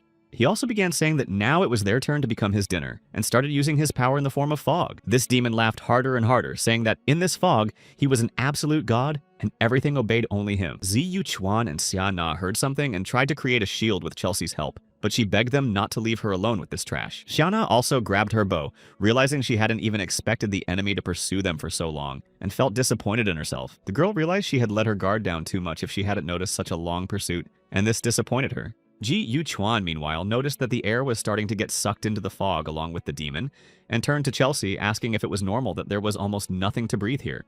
The girl replied that demons adapt much better to different conditions and their bodies aren't as heavy as human bodies. Meanwhile, this thing we're walking through seems to be having a lot of fun fighting the air, and in the end, it's its unique and incredible technique for fighting people who can't survive this. Continuing in the same vein, they'll definitely speed up the depletion of oxygen soon, and besides, this is sucking out all their life energy. Ji Yuquan realized they definitely couldn't keep this up any longer because they simply wouldn't be able to breathe, so he asked if Chelsea could hear him. Meanwhile, the girl began to use her power, saying that no low-ranking demon could command a king, and started attacking him. He, in turn, began to say that most likely, the contract didn't grant him certain abilities, but regardless of anything else, in this fog, he was the strongest. At a certain point, the demon, along with Ji Yuquan, realized that Chelsea had managed to dispel the fog, and it became clear where their enemy had been hiding all this time. He began to laugh, saying that they had managed to destroy the mask that the Lord had given him, but this only made him laugh even more. Thus, he managed to wound the demon, but the demon said that even if they struck his true body, the fog would not disappear, and they would not be able to escape from here in any case. Ji Yuquan replied that humans were not as weak as they thought, and had far more endurance than he currently anticipated. In fact, the demon began to see that this man was using chains to dispel the fog, and noticed that the fog really wasn't much of an obstacle for this guy. Xian Na could breathe normally again and took several greedy breaths through her mouth after the fog cleared. The girl noticed that Ji Yuquan and his contract demon had managed to make it practically impossible for her, and she became curious about what else they were capable of together. Eventually, this demon began to flee as fast as he could, saying that this time he would let them go, and in the end, he simply wanted to escape in order to return to his own lord. Xian Na, grabbing her bow, said that this time she wouldn't let this demon escape because she had to catch him and prevent another disaster. But very suddenly, a small demon appeared amidst the fog and began to cry, saying that it was simply shameful for such an incredible person as him to be destroyed to such a state. Ji Yuquan picked up the poor guy and said that Chelsea could eat him, but the girl replied that it looked terrible and disgusting, though the boy could absorb his power. This demon started screaming that he was too weak and didn't have enough power to do anything, but despite that, they still used him for their own purposes. Shauna moved closer to the guy, saying she'd wanted to ask him something for a long time, and noted that his contract didn't allow him to take human form. But suddenly they were interrupted by a message, so the girl got distracted, and it turned out that someone in the demonic squad also had a demonic contract with the humanoid, so he needed to find out even more information about these people. It turned out that they could now be reached by phone, and on the other end, they were ordered to evacuate from Dorn as quickly as possible, since that was now an option, though the enemy was closing in on them again. Suddenly, more people arrived, and among them was Juarez, so he informed them that they needed to move on and asked who they were. Shauna said they were a rescue team sent by the Alliance. Moreover, they weren't part of the Exiles faction because otherwise they would have been destroyed the moment they were spotted. A woman nearby said these people were indeed right, because ultimately they simply had no other choice. They would either die here or try to survive. They were already ready to follow them, but suddenly another explosion occurred, which of course stopped them, and they retreated.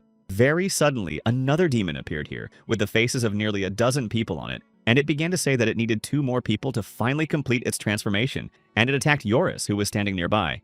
The other people were terrified and began to flee, trying to regroup somehow and begging for help. Shauna remembered that demons devour souls directly, so she didn't understand why these people were still conscious. The protagonist asked if Chelsea could sense this strange energy. She replied that the demon's scent still lingered here, but she couldn't distinguish it right now. So the boy realized what they needed to do in this situation. He grabbed his scalpel and lunged at the demon, intending to simply cut through all those tentacles, and continued attacking it even more fiercely. Joining forces with Chelsea, he grabbed her chain with the dagger at the end and once again struck the demon right in the body with all his might. When the guy turned back, Jana asked why he always had to act so impulsively and aggressively. It seemed like he simply didn't know how to do it any other way. After Ji Yuchuan attacked this monster, he began to realize that it was in great pain, because although the chains couldn't absorb any demonic power, they still dealt a blow that was painful. This demon began to cry, not understanding why he was being beaten and mocked, and started screaming that he wanted his mother. At that moment, Ji Yuchuan realized that this was not a predatory demon, and although Xiana didn't believe that could be the case, things were actually getting even more interesting than before. Ba Yin stood next to Lu Yao. They saw these predators and thought that most likely those predators had been infected quite a long time ago. All the predators in a frenzy stormed out of the city after the fog cleared, and most likely the main point was that I wasn't there to block the entrance to the city in order to prevent these creatures from breaking out. Seagrism was shocked that the fog had actually been protecting them rather than acting as a barrier, but now they had destroyed it. The girl said that the fog was indeed a protection, and Bayan immediately reported that he couldn't re-establish contact with Ji Yuchuan and Xiana's signals at the moment, and he had no idea what was happening to him inside the city. Lu Yao understood that it was quite difficult for humans to become infected in just a few days, so most likely Dorn was hiding a 5th-level predator. Meanwhile, the others were fighting this demon. Although this creature regenerated much faster than a 4th-level predator, its intelligence was significantly lower than that of a 5th-level predator. Xiana was already ready to shoot when the guy asked if she could neutralize this creature, and the girl immediately fired an arrow at him. Ji Yuchuan rushed forward to attack as well, but said that pretending to be such a pitiful demon was really low. In the end, he did manage to attack it, but then he started saying that it hurt him to see all the delicious food spilling out of Xiana, and he just couldn't bear to watch it. In the end, his act just didn't work, and most likely he'd simply have to eat everything here. Ji Yuchuan was shocked to see that this demon was devouring the shadow demon Xiana, and that this guy was getting smarter while his abilities were constantly growing. After a while, the demon came closer, asking if he could eat them. The protagonist realized he couldn't wait any longer, and that the time had come to give it his all. He turned to Chelsea, telling her that in a moment, he would no longer be at her disposal and she could do whatever she wanted with him. These were truly sincere words to her, and after that, the girl used her ability. It turned out that the patient had not survived a difficult childbirth long ago due to massive blood loss. But the doctor's omission was correct, because for someone still growing, mental strength is their greatest weakness. That is why, taking the scalpel, he said he would help them put an end to their sins right now. But despite the fact that the mother was already nearly unconscious, she began to beg him to spare her child, An, and to have mercy on her. This demon appeared behind the protagonist and spoke the child's name. At that moment, Ji Yuchuan simply couldn't move and had no idea what was happening or who this creature was. But then he realized it was the Dream Maker, though he didn't understand how he had ended up here. After that, the demon picked up the child and said he would take her and look after the little boy. Only then did Ji Yuchuan say to deactivate the true words, for he had not expected to encounter the Dream Creator here, who had ruined absolutely everything. After a while, he came to his senses and realized that the true words were still active, and he hadn't done what he wanted. After the boy looked up, he saw the true form of the end predators, and the monster had already begun attacking him, intending to destroy him. Literally at that very moment, the boy teleported to a completely different location using his barrier. But the predators were still there and were about to attack him. At that moment, she used her power to protect him, and also fought the monsters that were there, though she managed to say that all of this tasted absolutely terrible. She thought that maybe the boy could turn all of this into something edible, and in that case, at least it would be possible to eat it. After that, she stepped forward to attack her opponent, but someone acted much faster than she expected, and an arrow flew straight into the monster's body. Chelsea was annoyed when she saw that Xiana Lisa was meddling, so she told the girl not to get in her way and let her deal with these creatures alone. Xiana simply replied that the shadow had informed her that a powerful force was approaching them, and most likely it was the predators and demons from the city that Xiana had descended upon in this battle. In the end, things were looking grim for them because if Ji Yuquan didn't come to his senses soon, they simply wouldn't be able to survive due to extreme exhaustion, so they hoped the boy would wake up after all. That predator had turned into a tumor after Ji Yuquan invaded its body, and it was intriguing to wonder what exactly it would turn into next time. Chelsea glanced at the protagonist, saying that if he survived, this queen would recognize his strength as a partner. Xiana remembered that the boy had called this girl Chelsea, and she realized that the demon was just as stubborn as her contractor. After that, the girl grabbed her bow and, holding 3 arrows at once, was about to shoot at the monster, realizing that only they were left and they couldn't let the other monsters escape. Ji Yuquan, meanwhile, had finally woken up, but realized that the creature was too fast, and he simply couldn't predict the demon's movements, or know for sure when it would attack next. He fought the predator An, who was in his true form, and said that his body still didn't quite understand what was happening, so he wanted to try again. Suddenly, the teacher approached him, calling Ji Yuquan worthless trash, and then said that she was a very generous queen who had taken pity on him and saved his life. The protagonist replied that all they needed to do was fulfill the promises they had made to each other, so she couldn't just stand by and watch as he left this world, bidding farewell to life. But the boy also noticed that from now on he could communicate with the Dreamweaver, though he didn't understand what had happened earlier, or why he himself had been unable to command the realm of true words. True words affect only those whose mental state is weaker than the user's power, and when the shell was broken, the mighty core began to corrode the space of true words. Thus, the mental state and power were created from a mixture of many kinds, but the core was a single pure force.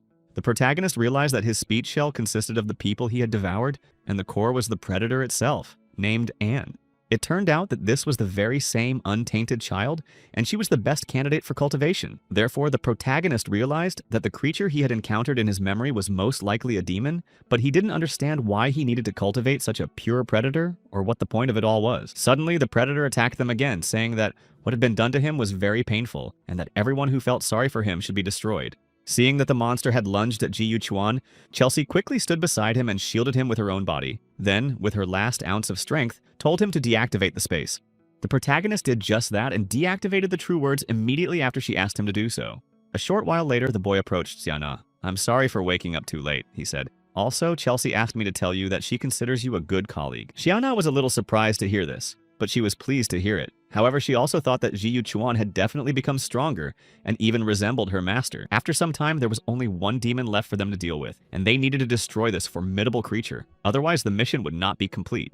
Ji Yuquan recalled that upon awakening, the Dream Creator had absorbed this creature's mental power, but he hadn't even expected the creator to evolve based on that power. Nevertheless, the injuries they had sustained were instantly healed. At that moment, a small demon leaped out of the shell, and the protagonist said he would deal with it. At that moment, Xiana had to do everything in her power to contact the others and report their location. Meanwhile, this demon realized that all the energy he had gathered had been absorbed by the Elder, and now he truly could not live here, so he decided he had to flee at any cost.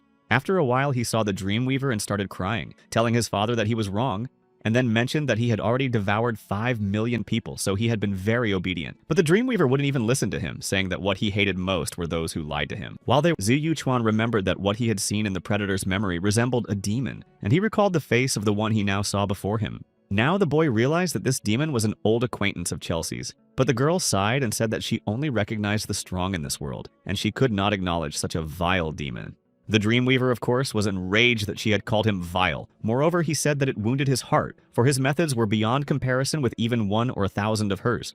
Many people shouted that Chelsea was the one who had destroyed them and hated her, so the Dream Creator wanted to show the faces of these people and let them hear the screams, saying that by becoming Chelsea's ally, Ji Yuquan was only heading toward eternal hatred. Then he invited the boy to come closer and said he could be the one to save him from Chelsea. Ji Yuquan smiled and said that was a bit of an exaggeration, since every demon who knows Chelsea wants to destroy her, and her popularity in hell is likely off the charts. The girl just told him to shut up, but the Dreammaker smiled contentedly, realizing that these two were simply ignoring him, just like that little child who annoyed him. He was about to destroy them right then and there, calling the boy an idiot because he had missed his chance to leave this world painlessly. However, the protagonist grabbed a scythe and said that if this demon looked down on people from above, he'd better just leave this place, and swung the weapon to strike him down. Literally right after the blow, the dream demon flew apart, parting ways with his head, and they already thought he was finally finished. But in reality, dealing with this demon wasn't quite so simple, and he said he wanted to join the fun. So he invoked the demonic code of curses, which recorded all the attacks this demon had ever seen, though the source of the attack's power still belonged to the demon himself, who wielded it. Ziyu Chuan just sighed heavily, trying to stop him and create a shield. I realized this was yet another annoying creature on his list. He simply had neither the desire nor the time for such entertainment. So together with Chelsea, they began to use their power to get rid of the enemy.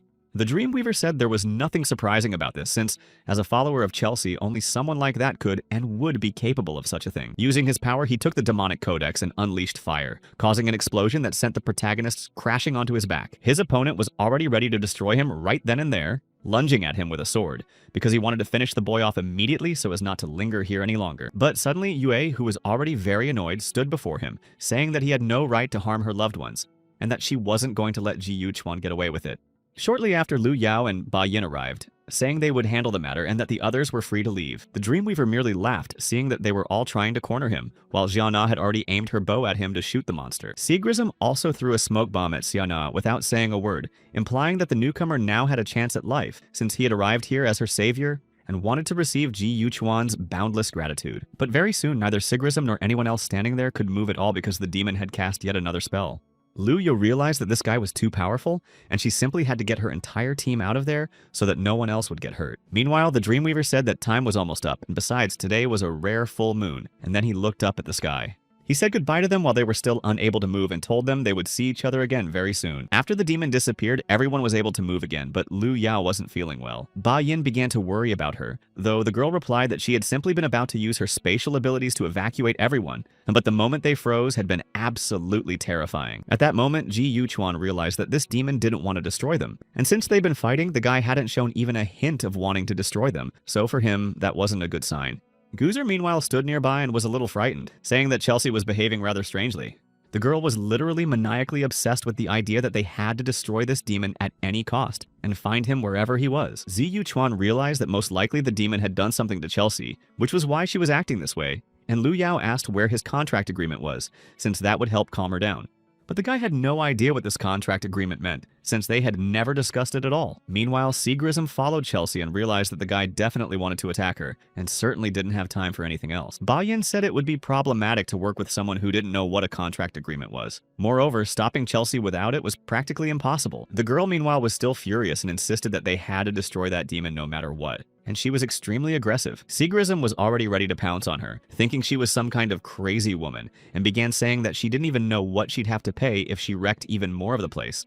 Guzer stood nearby watching his older brother, but became very afraid for him when a very powerful explosion occurred. Of course, he understood that she could have injured him, and being very angry at her, he began to use his powers to attack the girl. But Ji Yuchuan managed to block his blow in time, and Chelsea was not harmed in any way.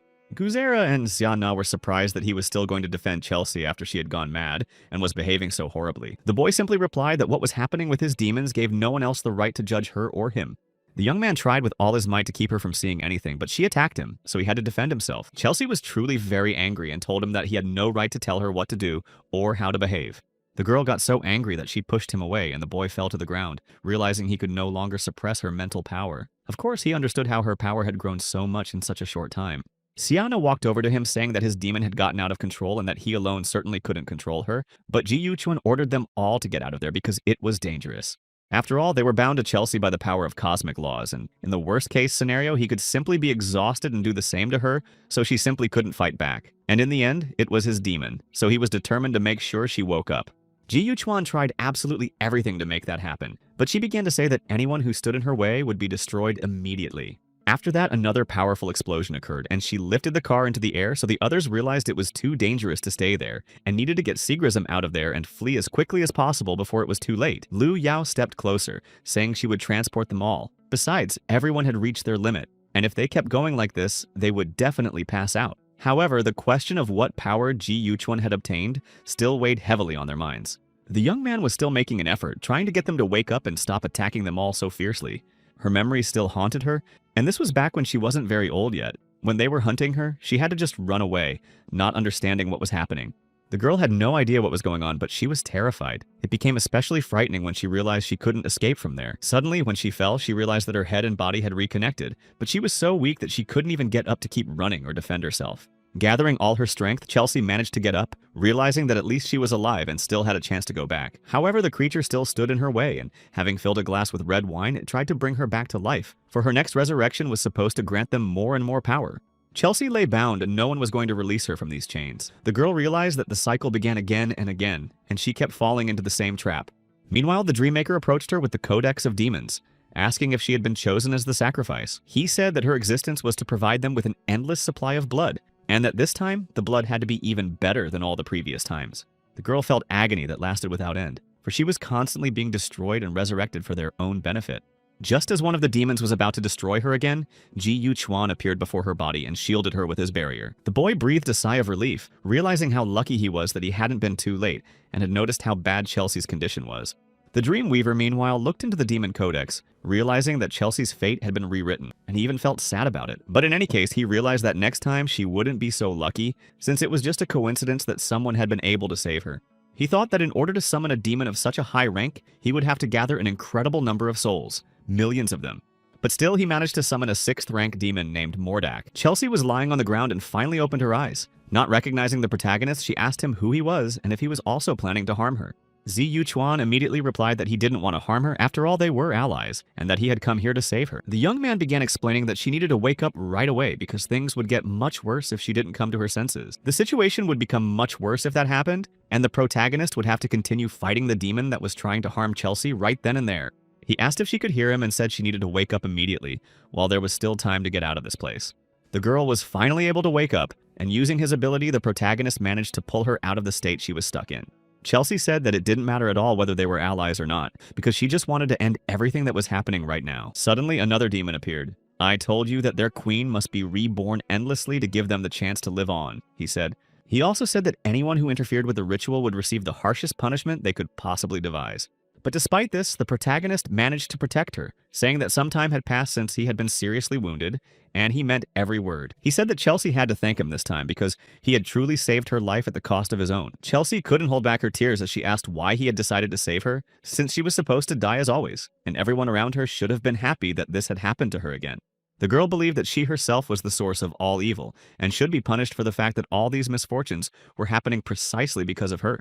Zi Yu Chuan tried again to somehow bring her to her senses and added that if she didn't stop, they would both face grave danger, to the point where they might not survive. He approached her and said, in short, that it wasn't worth staying in this world, which was filled only with suffering, and that they needed to get out of here as soon as possible. Protosila said that the guy was just talking nonsense. And at that very moment, a smile appeared on her face, and Chelsea also said that as the most powerful demoness, like a queen, she would certainly not fall into such a low-level trap of illusion as this one. Meanwhile, Xiana tried to treat Sigrism's wounds in Guzer. Seeing her older brother screaming in pain, she began to comfort him as best she could. Even standing there, Lu Yao could sense the waves of mental energy around them, and a 5th-level expert like Yinji Yu Chuan was also very powerful. After all, she understood that with such abilities, this guy could even reach the SSS level. Meanwhile, they settled back into their own world. He said she could come even closer, but the girl refused, saying she wasn't going to act the way people usually do. After all, she'd done him a favor by teleporting him here, and Ji Yuchuan hadn't even thanked her for what she'd done. Chelsea explained that this was a matter of common courtesy among demons, and was perfectly normal for them. But Bayin, who had been watching all this, said he had never seen anything like it before. Lu Yao immediately approached them, saying that everything was fine for now. But there was no time to relax because headquarters had sent new reports regarding their situation. It turned out that the demon they encountered was not a high-ranking demon, and it had been hiding on Earth since the time before the Red Rain. Its appearance in Dorney was no accident, and had a specific motive. Ba-in said that this predator had been allowed to devour people in this city, so it became interesting to wonder what the demon intended to achieve by sacrificing so many souls. Shana replied that a vast number of souls were needed to resurrect a powerful demon, and perhaps this demon was using the souls to resurrect other demons of the highest rank. Xiana said that the predator claimed to have devoured more than 4 million people. If that's true, then the cursed demon is trying to resurrect someone who will be difficult to deal with. But their newcomer hadn't yet taken possession of the contract's bonds, so if they encountered the cursed demon again, his companions might turn against him. Only then did the protagonist ask what those bonds were. Lu Yao replied that she had decided to split the team into 2 groups and was going to take Xiana and everyone else to deal with the aftermath at this location, and then they started talking about Bayin. He was already delighted, thinking he would have a good task. but the girl said that he would take Ji Yuchuan with him to study the bonds of fate from Master Han Yu and explain how it all works. Eventually, 3 days passed, and they went to the devastated district of Sontenberg, where the protagonist asked if this city was the main capital of the people. If so, he didn't understand why they weren't here, to which Ba Yin replied that simply not everyone had the resources to live in the central district. The protagonist thought it was because if the city were attacked, the residents of the public district could not only warn others but also buy time. That's why those in high places like to call the citizens signalers, and once again noted that humans were very different from demons. Then she stopped Ba in, asking whether they would really be learning these customs of the agreement from the signalers. But the man replied that Teacher Han Yu is not a signaler. He simply disagrees with the practices of those who live inside. Eventually, the bells ended up in a house that looked like it had been abandoned long ago. But Ba in announced that their teacher lived there and they needed to go inside. Suddenly, Ji Yuchuan hadn't even had time to come to his senses and do anything when he was immediately grabbed by giant tentacles, leaving him no chance of escaping. Ba Yin didn't look scared at all and said it was good that the teacher's target was only them, and that everything would definitely be fine now. He started shouting that the teacher could at least take Ji Yuchuan's shoes, but shouldn't touch him any further. Meanwhile, in the same city near the entrance to these caves where the stones were being extracted, there were a lot of people waiting to get at least some information. Xian Na and Lu Yao were also there, and the girl said that this was an unauthorized cave using prisoners from the city as labor, without a contract with the Alliance, so this covert operation had been going on for a long time. But then the boss asked for information about the survivors from the prison, to which her subordinate replied that they had been rescued. Lu Yo realized that this wasn't just an illegal operation for profit, and began to wonder if there might be a traitor within their alliance. The boss ordered them to ensure the survivors were under protection, as they might be crucial witnesses for their case. She also ordered Xiana to gather absolutely all the information they currently had, since they needed to report everything that had happened here to the president. Ba Yin was already sitting at the table next to Mei Mei and asked if they could avoid using those dirty tricks during training next time, but the girl replied unhappily that she had tried to do so.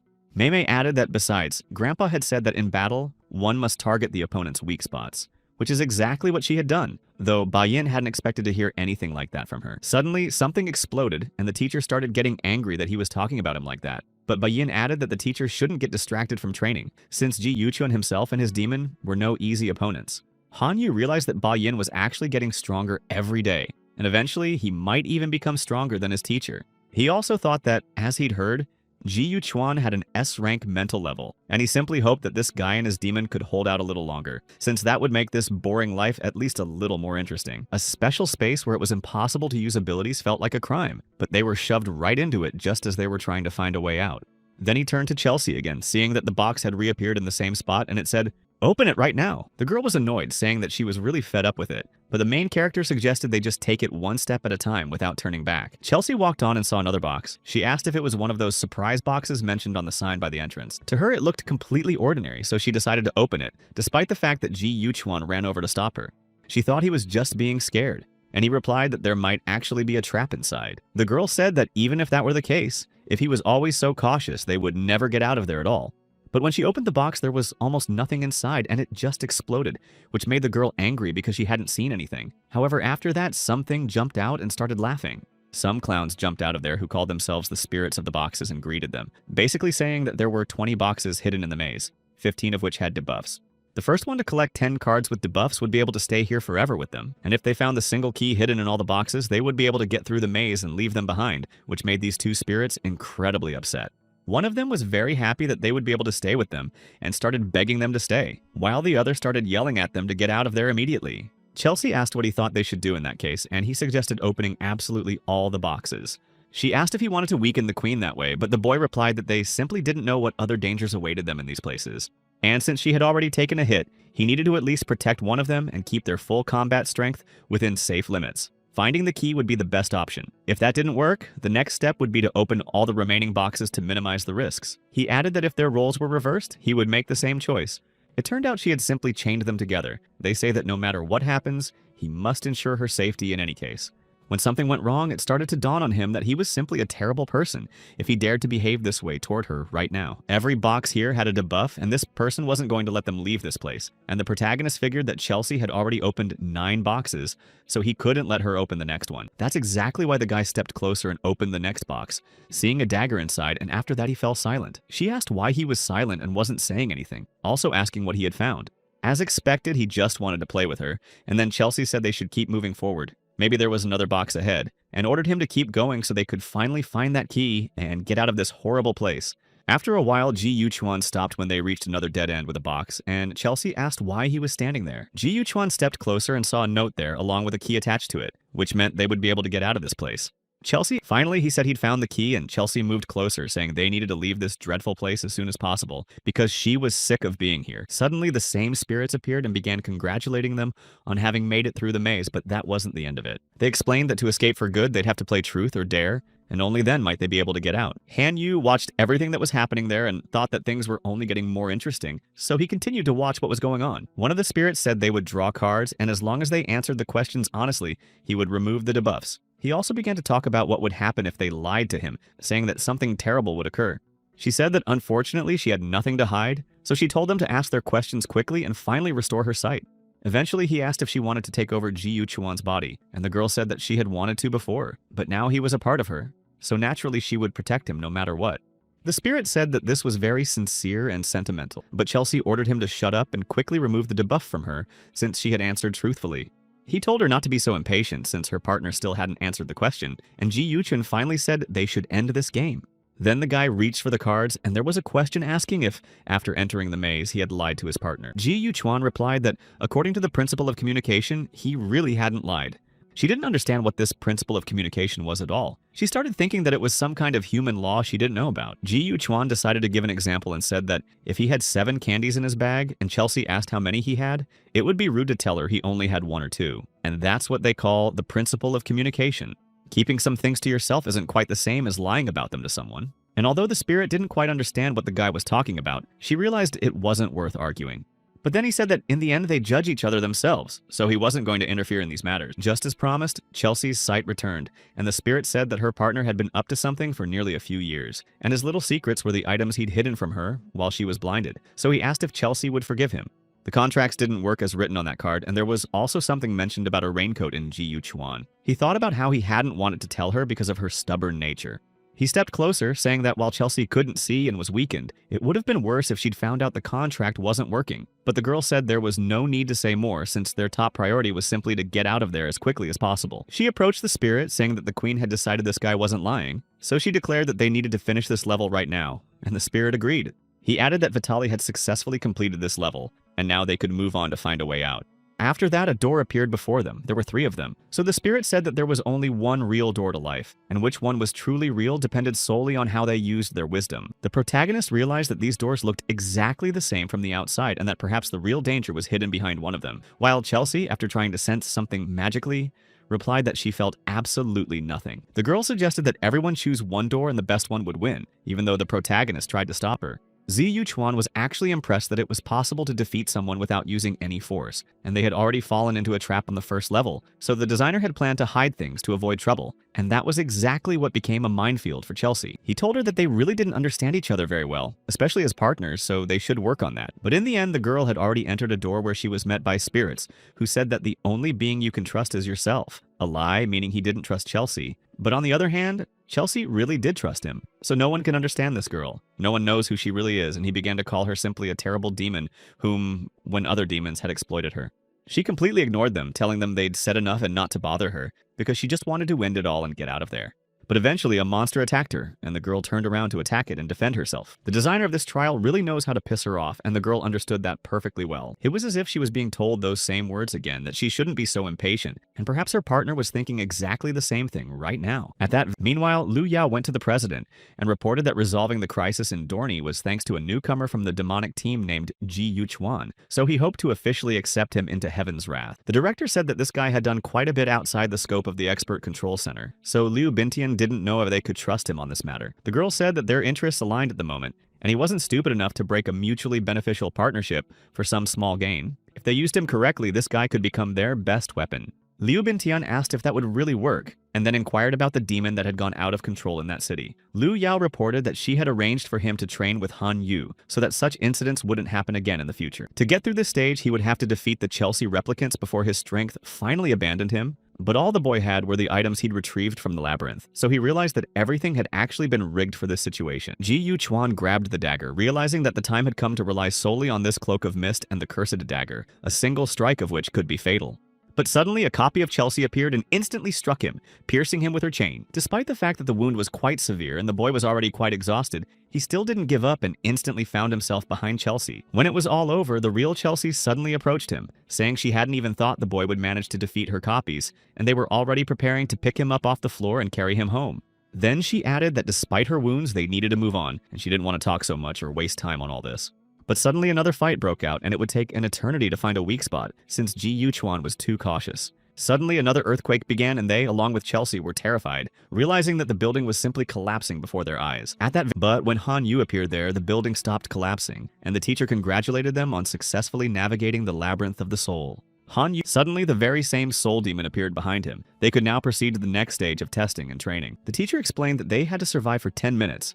Once they were immersed in this vortex of demonic energy, and their contractual bonds would be formed. So the man asked if they were ready to try right now. Since the two of them had come here for this very purpose, they agreed, and the spirit began to create that same vortex, preparing to see what they were capable of. When it all began, the teacher noticed that the snake had emerged from that exit, and Han Yu thought that they had already suffered defeat and lost.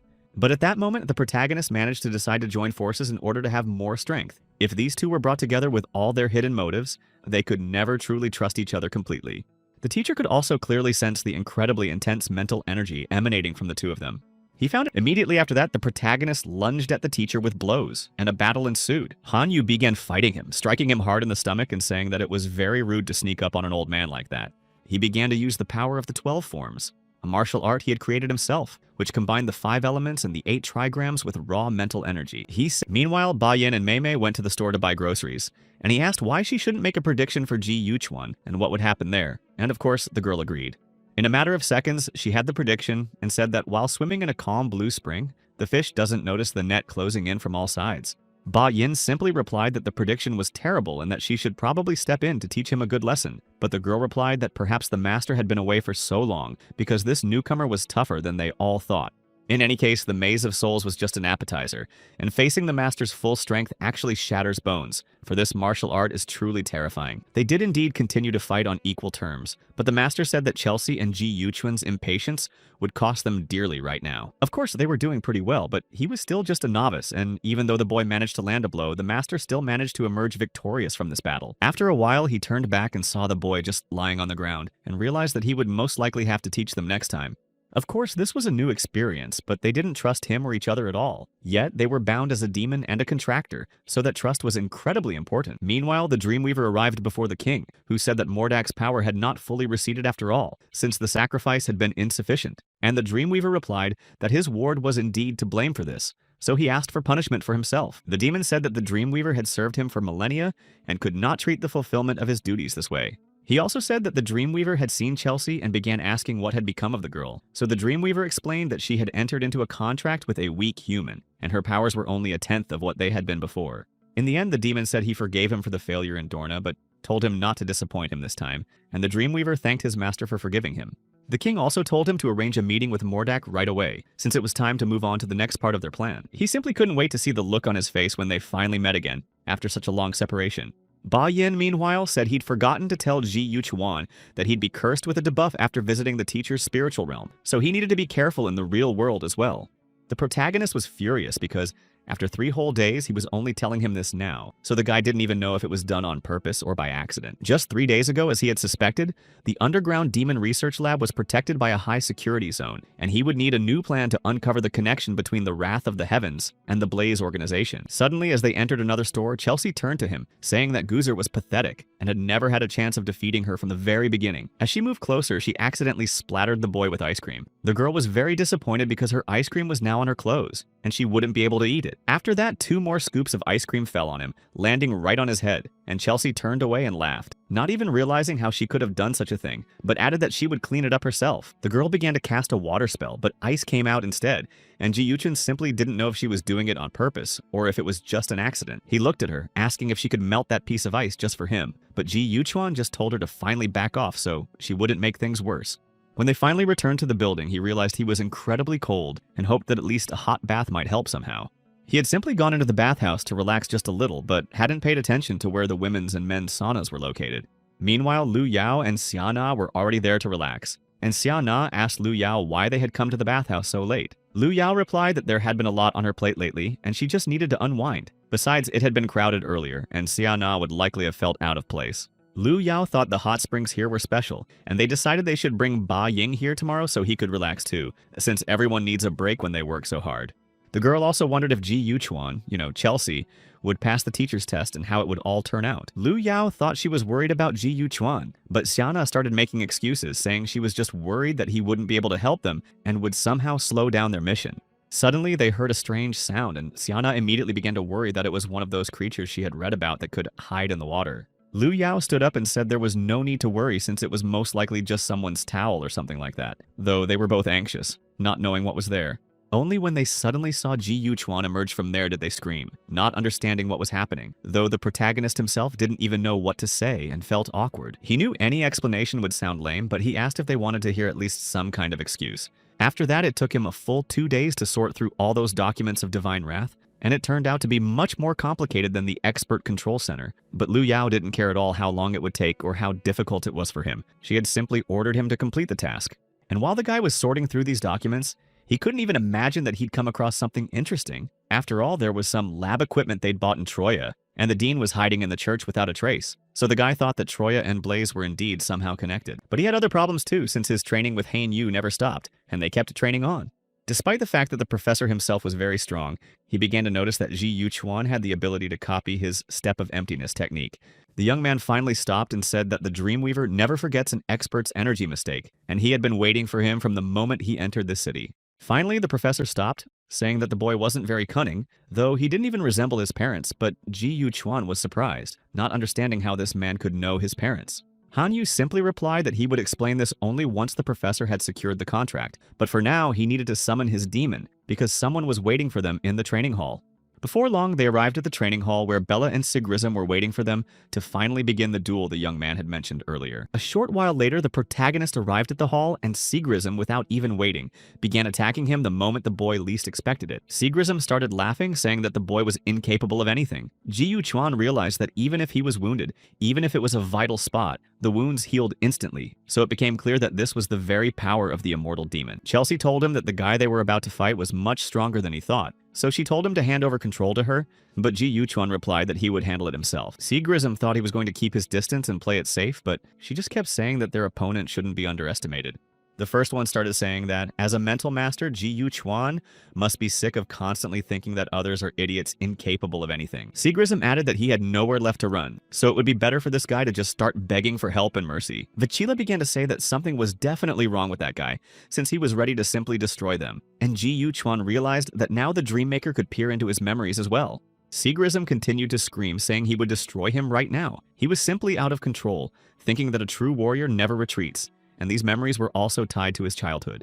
Lu Yao, meanwhile, came to the master, asking how things were going with the others in the training hall, and Han Yu said that everything was already over. The girl asked if Sigrism had managed to win using his power against the demon, but Han Yu replied that the boy had lost, which, of course, surprised her greatly.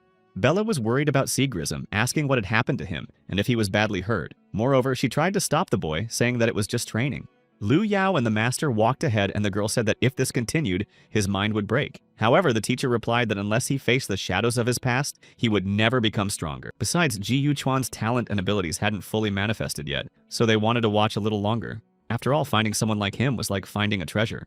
The protagonist now began to understand what was happening and saw Sigrism's memories. He grew up in the Bone Tribe in a clan of warriors, and a man approached him saying that with that level of training, he would definitely never become stronger, and that he needed to try harder.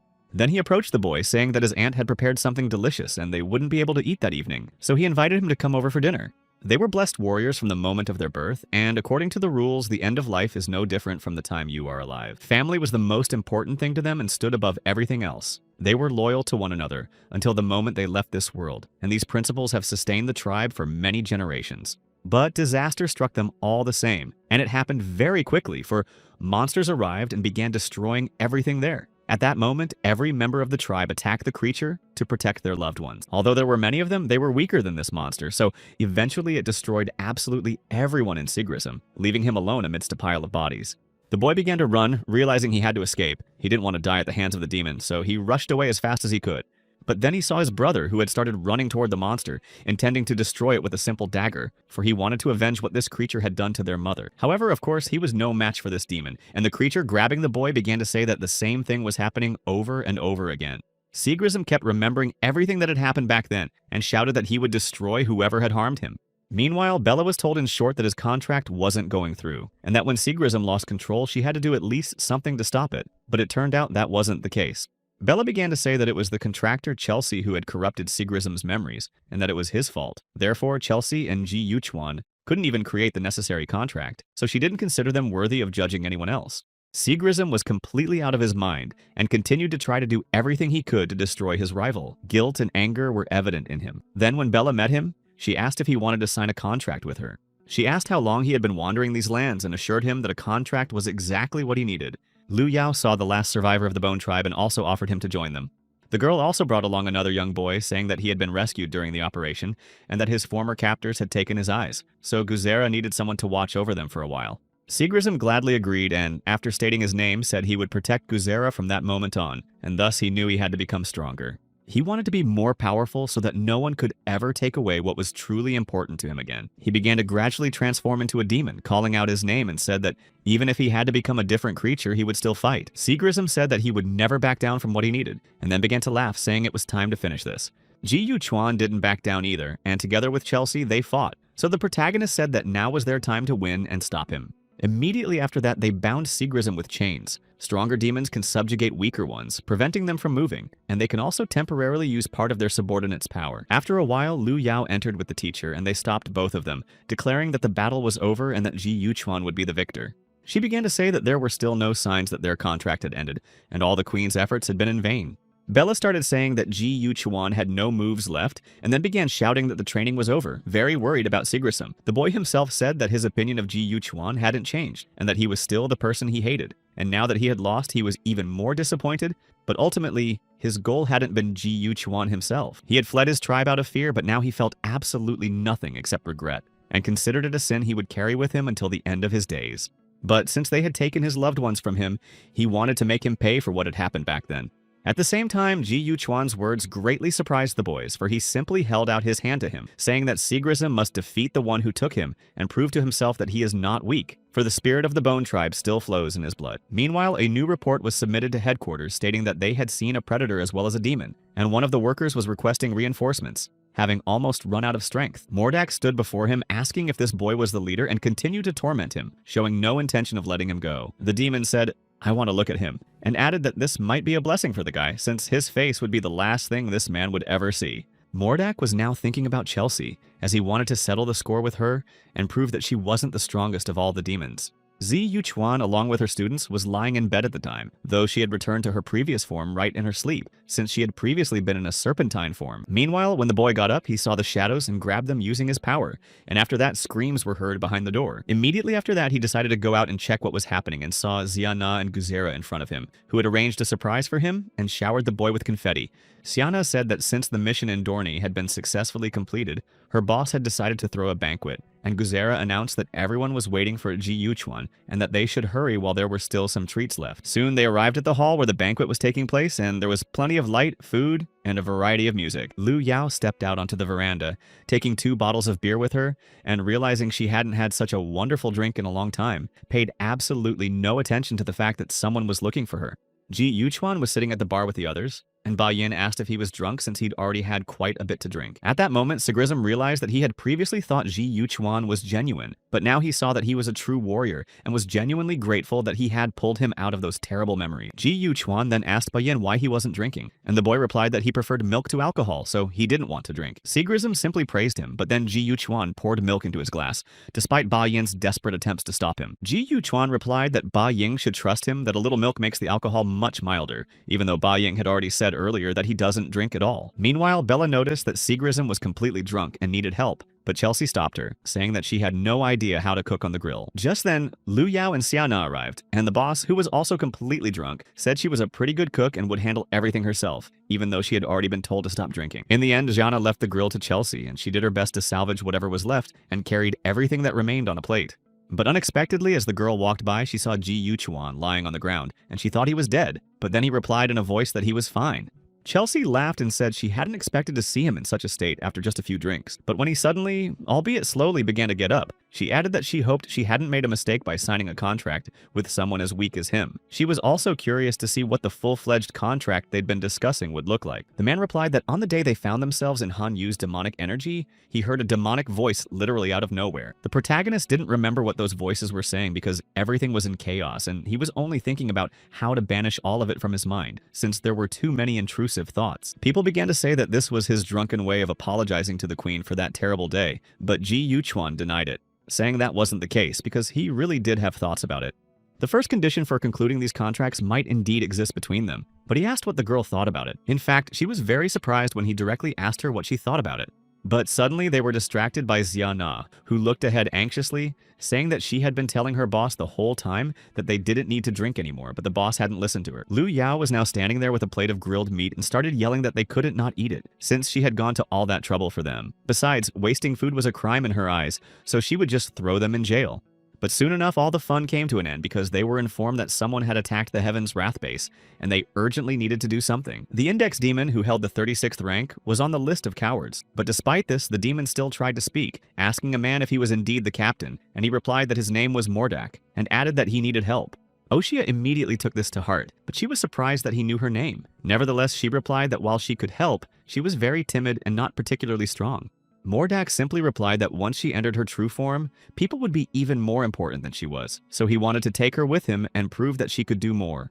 Lu Yao understood everything in her own way. Meanwhile, they arrived at the scene and were informed that they were still investigating the situation, but there were no signs of a breach because the main gates had been opened in safe mode. At that moment, Ji Yuchuan remarked that if the gates were open and undamaged, it could be an intrusion. But very suddenly, while they were discussing the whole situation, one of the staff members shouted that they had found the one who hadn't done any of this, and it turned out to be the captain of Heaven's Wrath. Of course, none of those standing there believed for a moment that this could be true, since every member of Heaven's Wrath undergoes strict vetting, so it was unlikely that he could be a demonic contractor working from within all this time. But it was the only logical explanation. Sigrism immediately rushed forward, saying that he didn't care who the traitor was, he just wanted to deal with him. At that moment, Zi Yuchuan remained calm, pondering what might be the case, and began to suspect that the traitor himself might be a demon. The incubation chambers were made of purified stone, which was bound by roots that restrained its power, and they were personally inscribed by the president, so it was unlikely they could be destroyed so easily. At that moment, Vuchi said she sensed something familiar yet dangerous, and perhaps they should be more cautious, as they would have to face something far worse than any demon they had encountered before. Immediately after that, the team stepped back, realizing that this was the place where their organization's sealed demons were kept. They all moved forward, realizing that they were all high-ranking members, so no one knew how this could have happened. Xiana simply replied that it was incredibly terrible. They couldn't let whoever did this just get away and continue causing chaos. Meanwhile, as they went further, they saw Sigrism hanging from above, struggling with all his might to get out, though he couldn't manage it at all. He told Bella to get out of there as quickly as possible since her power was waning, but the girl said she couldn't do it. At the same time, Guzera decided to help his older brother, despite Ji Yuchuan's attempts to stop him, telling him not to release the demon first. Lu Yo realized that this creature had also taken possession of Guzera's demon, so they couldn't control what was happening at all, and the girl simply told everyone to stay away. However, upon cautiously stepping closer, it turned out there was still a sufficient amount of mental energy left, and they might be able to find something useful amidst all this. Before long, something did indeed begin to happen, and a skeleton appeared, addressing them to welcome them to the start of the battle, adding that the message was completely imbued with the elegance of combat. He said that his master would launch a full-scale attack on Sentenberg tomorrow at dawn, and every soul within its walls would be destroyed. His master also told him to convey that if Chelsea could make it to Lost Paradise, the attack would be called off or postponed, so he figured that wasn't the worst option. Ji Yuchuan now realized that the guy was her old friend and he was hunting her, even though Chelsea said she wasn't sure about it. I want to feel some strange, familiar attack, but if I'm not mistaken, their Heaven's Wrath squad won't be able to stand up to him. I'll say it again, this entire message is filled with the elegance of battle. Lu Yao ordered Xia Na to finally shut him up because he was getting on her nerves. The commander also issued an order. A level 1 alert was declared throughout the city, and all units must report any demon movements as soon as possible, as well as who they will target. If necessary, permission was granted to use Heavenly Wrath weapons without exception, and lethal force was authorized. Guzer thought the captain was about to start a war. Ba Yin added that they didn't even know who they were dealing with, because if it was just one person, activating the Heavenly Wrath protocol might seem too radical right now. Lu Yao simply said that the city's strongest espers and demon constructors were on the Heavenly Wrath roster, and even if Sigrism and Guzera had survived those traps, Not to mention that this creature had taken a high-ranking demon. That was precisely why they needed to know just how dangerous this creature could be. It turned out that she wants Chelsea to go out to meet them so they can buy time or delay them. Ba Yin and Sigrism were firmly against it, saying that this is exactly what the enemy wants, and there's definitely a trap there, so the situation could get even worse. Goozer added that the attack on the city is clearly an attempt to force them to hand over Chelsea, so this really isn't the best option. Ji Yu Chuan said that if that's really the case, they should do as he wants, and Chelsea herself said she decided to go out to meet them, so they'll do as planned. Liu Yao asked them not to be too reckless and to think everything through down to the smallest details, and the protagonist replied that this is something Chelsea and he himself must face, since the others were simply dragged into this by accident. Suddenly, she got a call and they immediately started asking about Ji Yu Chuan. The girl replied that he had just left, but they told her to bring him in immediately because he was the one they were looking for. The president began to say that others might not know, but she had no right to let him go on such a mission alone because it was too dangerous. Liu Yao was told that this was definitely her fault, but she thinks that what's more important this time is that they have a traitor. However, the president informed her that he had already been notified of this. The Heavenly Wrath base had never been attacked so fiercely before, so of course they needed to be cautious, but the Heavenly Wrath weapon must be used with care, and this young man's power is immense. Since the Red Rain disaster, technological progress has stalled, so they can no longer produce more of these weapons, and they should only be used as a last resort. He admitted that he had summoned her here for a more important matter. The president reported that the latest research results from their doctors were there. There was information about Ji Yu Chuan, and it was stated that it could be compared to Ji Yu Chuan's DNA alongside the DNA of the first predators, and that he is genetically closer to a predator than to a human. Liu Yao said that the first predators appeared more than 2 decades ago, and Ji Yu Chuan was just a small child back then, so she thought this must be some kind of mistake.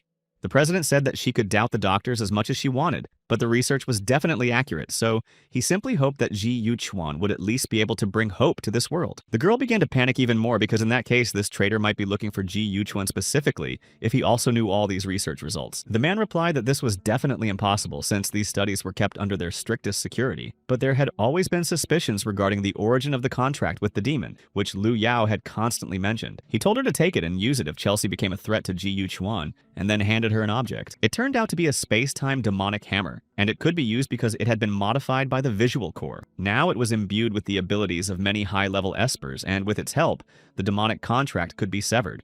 Liu Yao said that even if Ji Yu Chuan hadn't fully taken control of his contract yet, they wouldn't have to worry if Chelsea lost control. But the president said that unfortunately, the hammer could only be used once, so they should think about when the best moment would be. He approached her, to which the girl replied that she would handle it carefully and think before acting. However, the man trusted her completely and was confident that she would do the right thing. Her mother's dying wish was indeed important, but she was his daughter and even more important. Meanwhile, Ji Yu Chuan and Chelsea headed to where they had been directed, and the girl asked if this was the same plan he had mentioned. After all, draining all his mental energy so she could face this creature one-on-one wasn't the best option. The guy replied that it was better than blindly walking into the monster's trap, and suggested to wait until it came out, since that way their chances would be much higher. This creature had challenged them, and as long as they stayed there, it would definitely come out before dawn to destroy the city. After all, the demon had stated this itself right in front of them. Chelsea noted that Ji Yu Chuan's mental energy was incredible, and that he might one day become even stronger than her, though she had a feeling that something was off, and that she was overlooking something important. The boy smiled and said she shouldn't worry because she wouldn't be alone and he wouldn't do anything rash. All he needed to do was help her regain her memories along with her power. Suddenly something happened, and the boy simply collapsed, but he told her to be very careful of her surroundings when the battle began. He said that his mental energy was under attack, so he didn't know for sure how it would end. Monsters suddenly appeared, but Chelsea, without losing her composure, began attacking them, determined to get rid of those creatures. The girl didn't understand what was happening at all, because usually these creatures were supposed to just vanish from her attacks, so it seemed to her that her power had simply weakened. But soon Chelsea realized that wasn't the case, and she began to feel afraid as she watched what was happening around her. Meanwhile, Oshia and Mordak watched what was happening, and she asked if it was okay to destroy them, since her mom had told her not to destroy anyone and that doing so might get her in trouble. However, Mordak replied that everything was fine, because she shouldn't suppress her nature after all. Humans have something similar too, and she would simply be a bit of an unusual person. Oshia said she understood everything and would be a good person to thank him, and Mordak said she was already doing quite well and he was proud of her. Mordak said all this because with such a destructive nature and powerful abilities, she was certainly capable of much more. He even considered that Osh might even help Chelsea, and that would be the perfect idea to finally face her in battle and win. Meanwhile, the girl herself stood in the field among these walking dead, but the protagonist was finally able to get to his feet, though he was incredibly exhausted after the attack on his mental energy. Chelsea was growing weaker, and this fear she kept talking about was the work of a high-ranking demon, but he didn't sense its presence at all, as if completely absorbed in the moment. He said that the more she fought those creatures, the weaker she became, but the girl replied that it felt as though something had been affecting her all this time. Only then did that same demon appear, addressing the student and saying that they hadn't seen each other in a long time, but since their last meeting she had become significantly weaker than she had been then.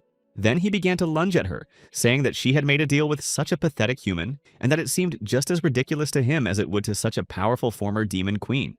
After that, he pushed her away, but the protagonist asked if she was okay and if she was hurt, even though there was already blood on her face. Ji Yu-chuan didn't wait another minute and lunged at the demon, though the demon began to laugh, saying that the boy couldn't hide from him and that he would always find him. However, the protagonist had no intention of hiding from him, destroying all the monsters that attacked them and continuing to fight on and on. Ji Yu-chuan realized that all he needed to do was destroy this demon, and he would be one step closer to the truth he so desperately wanted to uncover.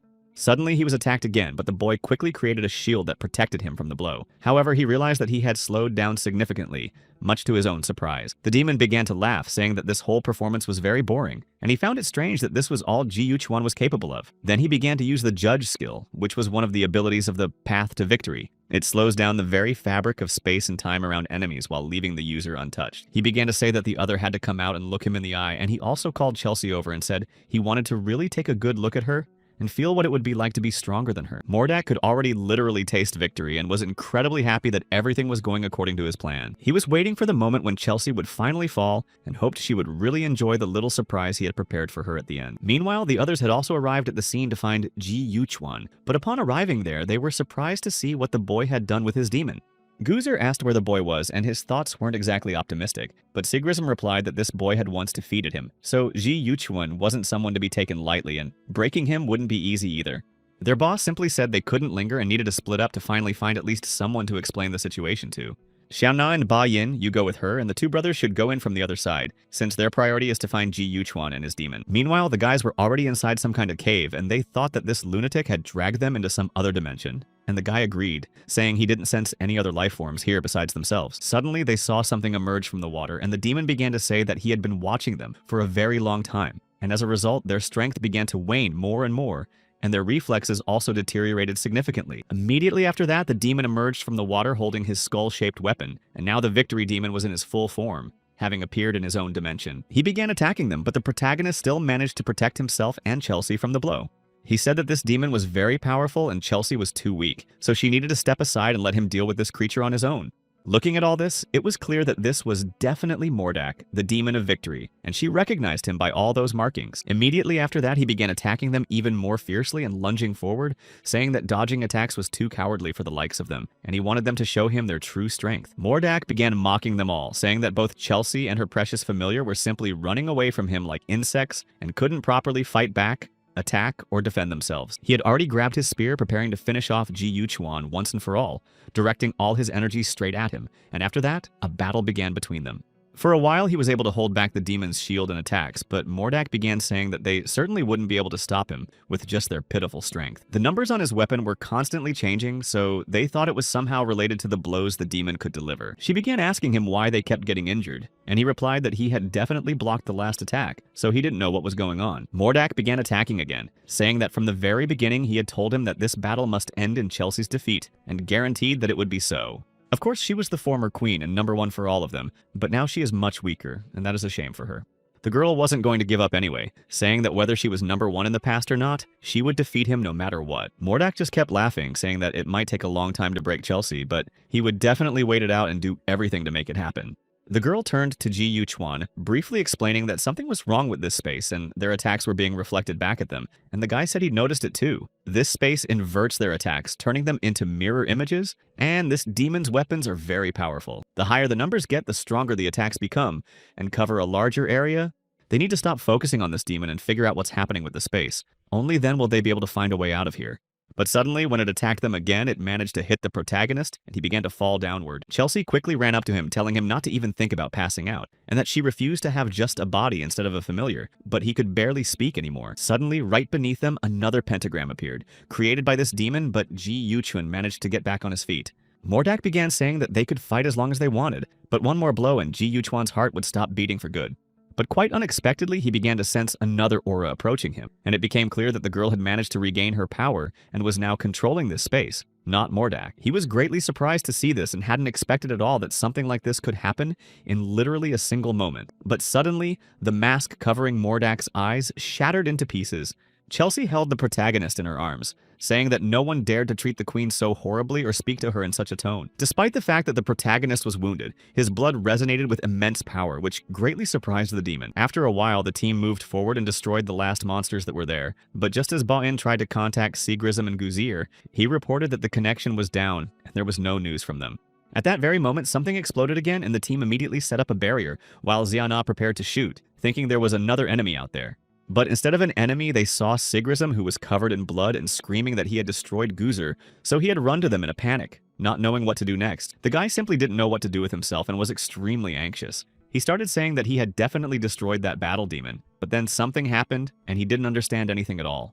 Liu Yao stepped closer, asking him to explain what was going on, since they didn't understand how he had ended up here. However, Sigrism replied that he himself didn't understand a thing and wasn't even sure who he really was. Ba Yin stepped closer, trying to calm the boy down, telling him to take a deep breath and try to remember exactly what had happened, because maybe this was some kind of trap set by their enemy. Just then, the boy began to recall that when he and Guzera had arrived here, there had been absolutely nothing. Just a strange smell in the air that was both sweet and utterly repulsive. After the last battle with Ji Yuchuan, he had actually thought he could control his powers, but for some reason, something inside kept pushing him to retreat, and in the chaos, the boy simply attacked Guzera.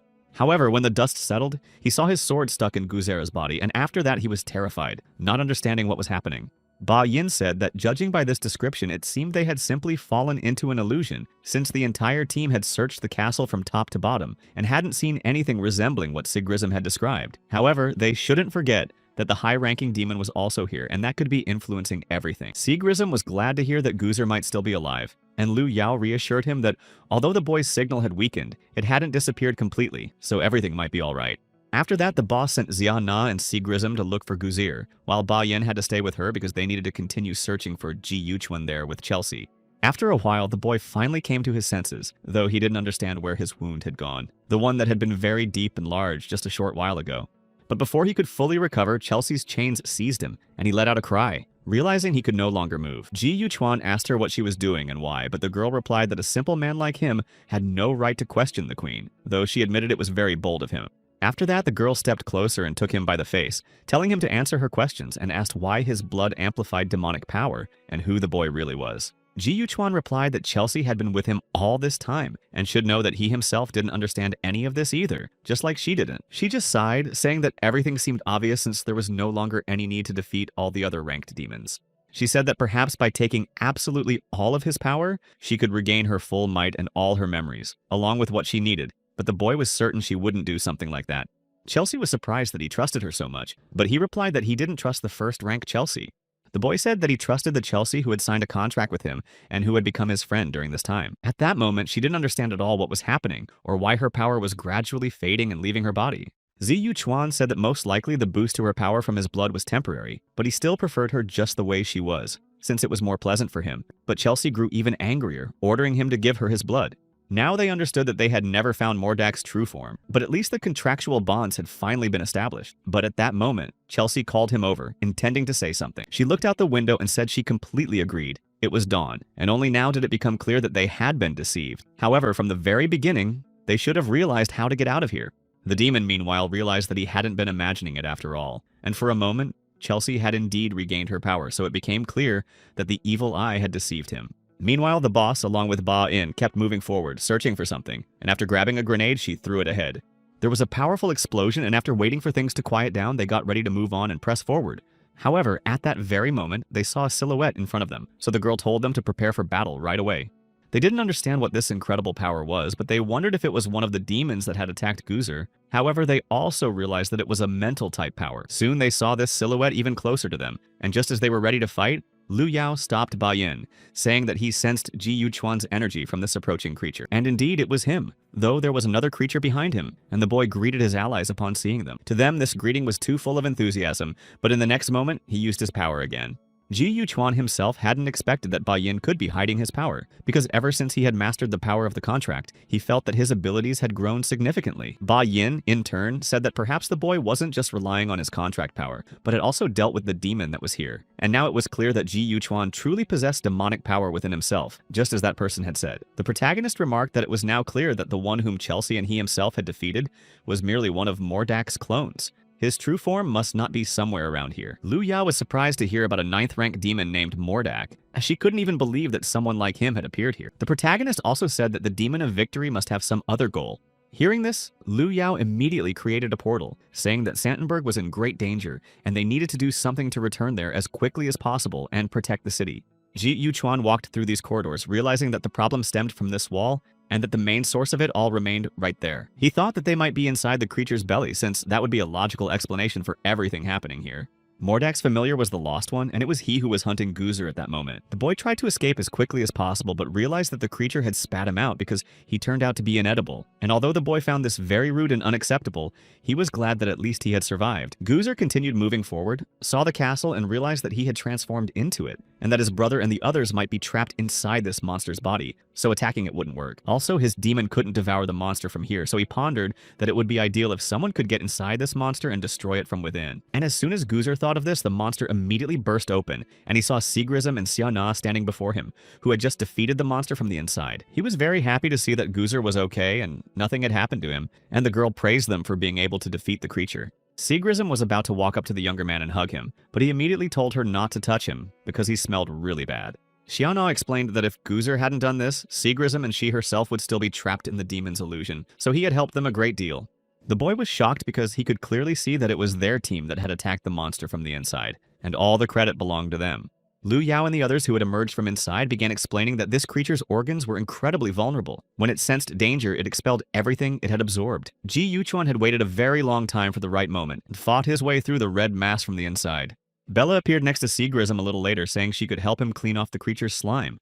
Ji Yuchuan was talking about something, and then the guy said that they should save the conversation for later because Mordak was still on the loose and waiting for them, and Chelsea was already itching to take down their opponent. Mordak was already in his place, thinking that very soon this place would become a paradise for demons once his plan came to fruition. Now his little dog was supposed to get his proposal, and very soon everything would turn out exactly as he and they wanted. He took Oshi's hand, and she said they would have to see whether they'd sacrifice themselves or sacrifice their king. As they moved forward together, Mordak ordered his pawns to advance, for they still had an incredible amount of work to do. There was an emergency on the city streets, so other people began to spread the word, making sure every resident knew about the situation. Others started shouting that they also wanted to live inside and believed that freedom should be for everyone, since they deserved equality. Meanwhile, in Santenberg, all the city leaders gathered in the conference hall to discuss what was happening. Mayor of the Rose Gentun began by saying that these high-ranking demons were a major problem and a headache, and that dealing with them through some sort of alarm system was a waste of time. Orland's Mayor Robert said that defending from within the walls couldn't protect the residents outside and would most likely be breached by the demons, so activating Heaven's Wrath now could minimize their problems. But Huaxia Mayor Zhao Rui ordered them to shut up, since he considered him just a piece of iron with no right to discuss human problems. Mayor Katarina of Yonglan said that she did not agree with Robert's plan, because among those outside there were many people who had helped with the recovery after the cataclysm, and we must not forget that Santenberg would not exist in its current form if not for those people. Therefore, she urged everyone to make the right decision. However, the mayor of Troyan said that using his city's tax revenue to allow these ordinary people to live there could not be the right decision, while another began to argue that the issue wasn't limited to that city alone, since they all shared the same territory. Mortimer, the mayor of the northern outskirts, said that this was a critical moment and that arguments wouldn't solve the problem, because we couldn't care less about some petty human hierarchies. In the end, he was simply curious to know what the final verdict would be, and that was precisely why they were waiting for their president. Then the man said that Wrath of Heaven would not be activated unless it was the last resort, and that she would do absolutely everything possible to protect those survivors outside the walls, and they had no intention of abandoning any of them. Jin Tong, however, even though he respected the president, argued that they were facing an incredibly powerful demon and his key lieutenant, so he didn't believe their current forces were sufficient to stop this horde. But the president said the mayor shouldn't worry because Dr. Lisa was implementing all measures to counter their adversary. Jin Tong then smiled, saying that if the president himself said so, he would believe it. But time was still pressing, so they couldn't wait too long. Meanwhile, a girl who had barely crawled away was trying to contact the others. She had been out of range for an hour, so they began asking her what the situation was, and she reported that she had lost consciousness for an unknown reason, and now there were vines all around her. The situation was now terrifying because she could see that the people outside the wall had completely lost control, and the situation was out of control. It became clear that they looked as if something were controlling them. Perhaps someone could use their mental ability to find out what was happening here. She tried to do at least something, but if this was an influence on consciousness, then perhaps she could use her ability to break through it and awaken at least something in these people. But suddenly she was struck and the girl fell, though Mordak caught her, realizing that the control was continuing to weaken by the second and thinking that he needed to hurry. He began talking to Asha, saying that he wanted to give her good food so that she would get better and gain even more strength. But despite this, she was also shot, and now she felt terrible, unable to fight any longer.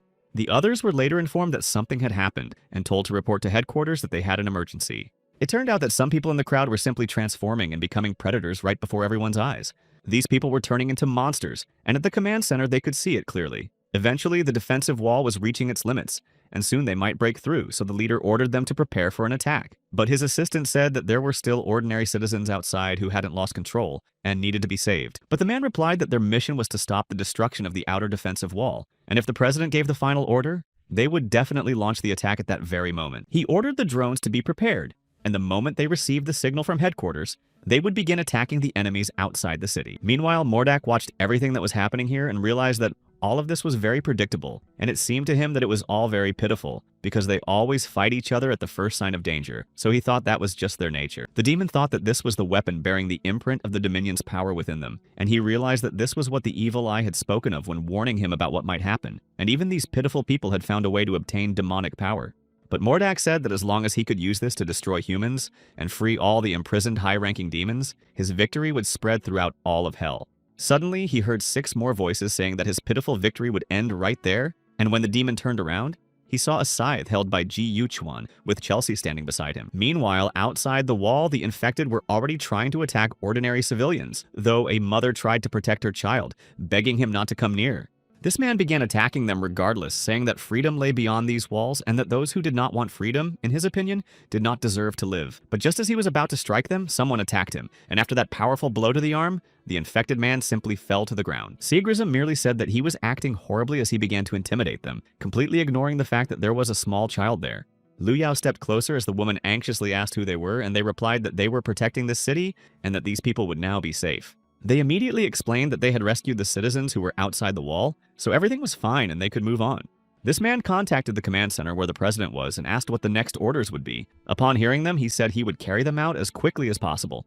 Then he announced that all units must concentrate their fire, as the enemy was in human form and went by the code name Mordak, so they had to assist the unit where Lu Yao was right now. Whether anyone could take this place depended solely on the people who would help stop their enemies, and this man said they must stop Mordak no matter what. Meanwhile, the demon continued to fight Ji Yuchuan, saying that the two of them had arrived sooner than he had expected, but urged them to surrender immediately. In that case, he would allow them to witness his glorious victory with their own eyes. Of course, none of them were going to surrender, and the protagonist kept attacking Mordak the whole time, not giving him a chance to dodge or escape the attacks. But then Dewey also started attacking, calling this guy a cold-blooded person, and then added that he had prepared very well for the moment they would meet. After that, the people he had subdued began attacking them, and he said, "I'm curious to see what the guy will do now and how long he'll manage to hold these people back." Meanwhile, the others had already arrived at the outer residential area, and Goozer, along with the others, tried to grab these people, though they didn't understand at all what had happened to them, since they were behaving even crazier than usual, and it was unclear how ordinary people had gotten mixed up with these predators, which was infuriating. Lu Yao also created a barrier, trying to protect those who were still uninfected. As for the others, they said that Mordak was simply controlling them, and they must not be harmed. Everything possible must be done to keep them safe and simply lift the curse. The girl thought that Ji Yuchuan and the others had to defeat Mordak at any cost, and do it as quickly as possible, because very soon they wouldn't be able to hold out here anymore. Seagrism, along with her contact demon, also continued to attack these people, but tried not to harm them as much as possible and kept redirecting them to Lu Yao. Meanwhile, Ji Yuchuan had also managed to subdue several of Mordak's minions, and mentioned that he possessed mental abilities, so he likely wouldn't need the power of time. Ultimately, he wanted to give this small gift to him alone. Dai was very angry and called the boy a pathetic person who had no right to insult him or speak to him that way. Suddenly, Oshia began to approach him. She was already powerless and simply drifted toward him. In short, she did everything the captain said, but the fire that began to burn her body hurt terribly. Mordak held her in his arms, saying that it really hurt a lot, and Ashka said she really wanted to go home. Only then did he start saying that he was very sorry that Ashka had already turned into a completely useless thing. Mordak smiled and said that she'd better share her power so she could be at least a little useful and give up everything she had left. She remembered her childhood and how when she saw the rabbits' bodies, they started telling her that normal people don't do such things. If she wanted to live with her mom, then she had to control this hunger and not do these things. Her mother said the girl could do it and that she believed in her. Oshia replied that she could do it and apologized to her, but only now did the girl realize that the end of life is truly excruciating pain.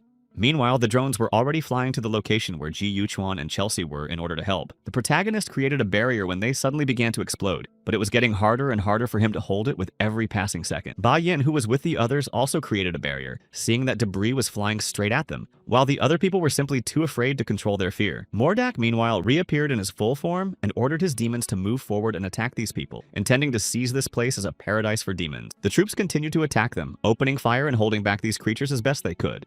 No matter how much they attacked them, these demons kept surviving, and the wounds didn't seem to affect them at all. So someone reported that their units needed reinforcements immediately because they simply couldn't withstand the attack. It turned out that these creatures were capable of regeneration, though it was hard to believe since no one knew if there were any units that could come to their aid right now. And as long as things continued this way, it was only a matter of time before the first line fell. The commander contacted the others, ordering them to mobilize the heavenly host, as their mission was to eliminate the enemy commander. Liu Yao and everyone else nearby heard this order and were told to confirm if they were currently in contact. It also turned out that a large number of demons had appeared in the city, and there was no way to send reinforcements at the moment, so they were effectively trapped there.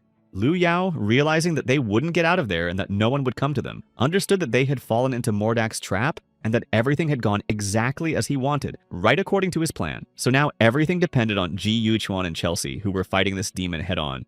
The Oshi's power granted by the demon allowed for rapid regeneration, so their king declared that no one would ever be able to defeat these creatures. Mordak laughed and said they could make a new deal with them, telling Ji Yuchuan to simply hand Chelsea over to him, and in that case, he would spare him.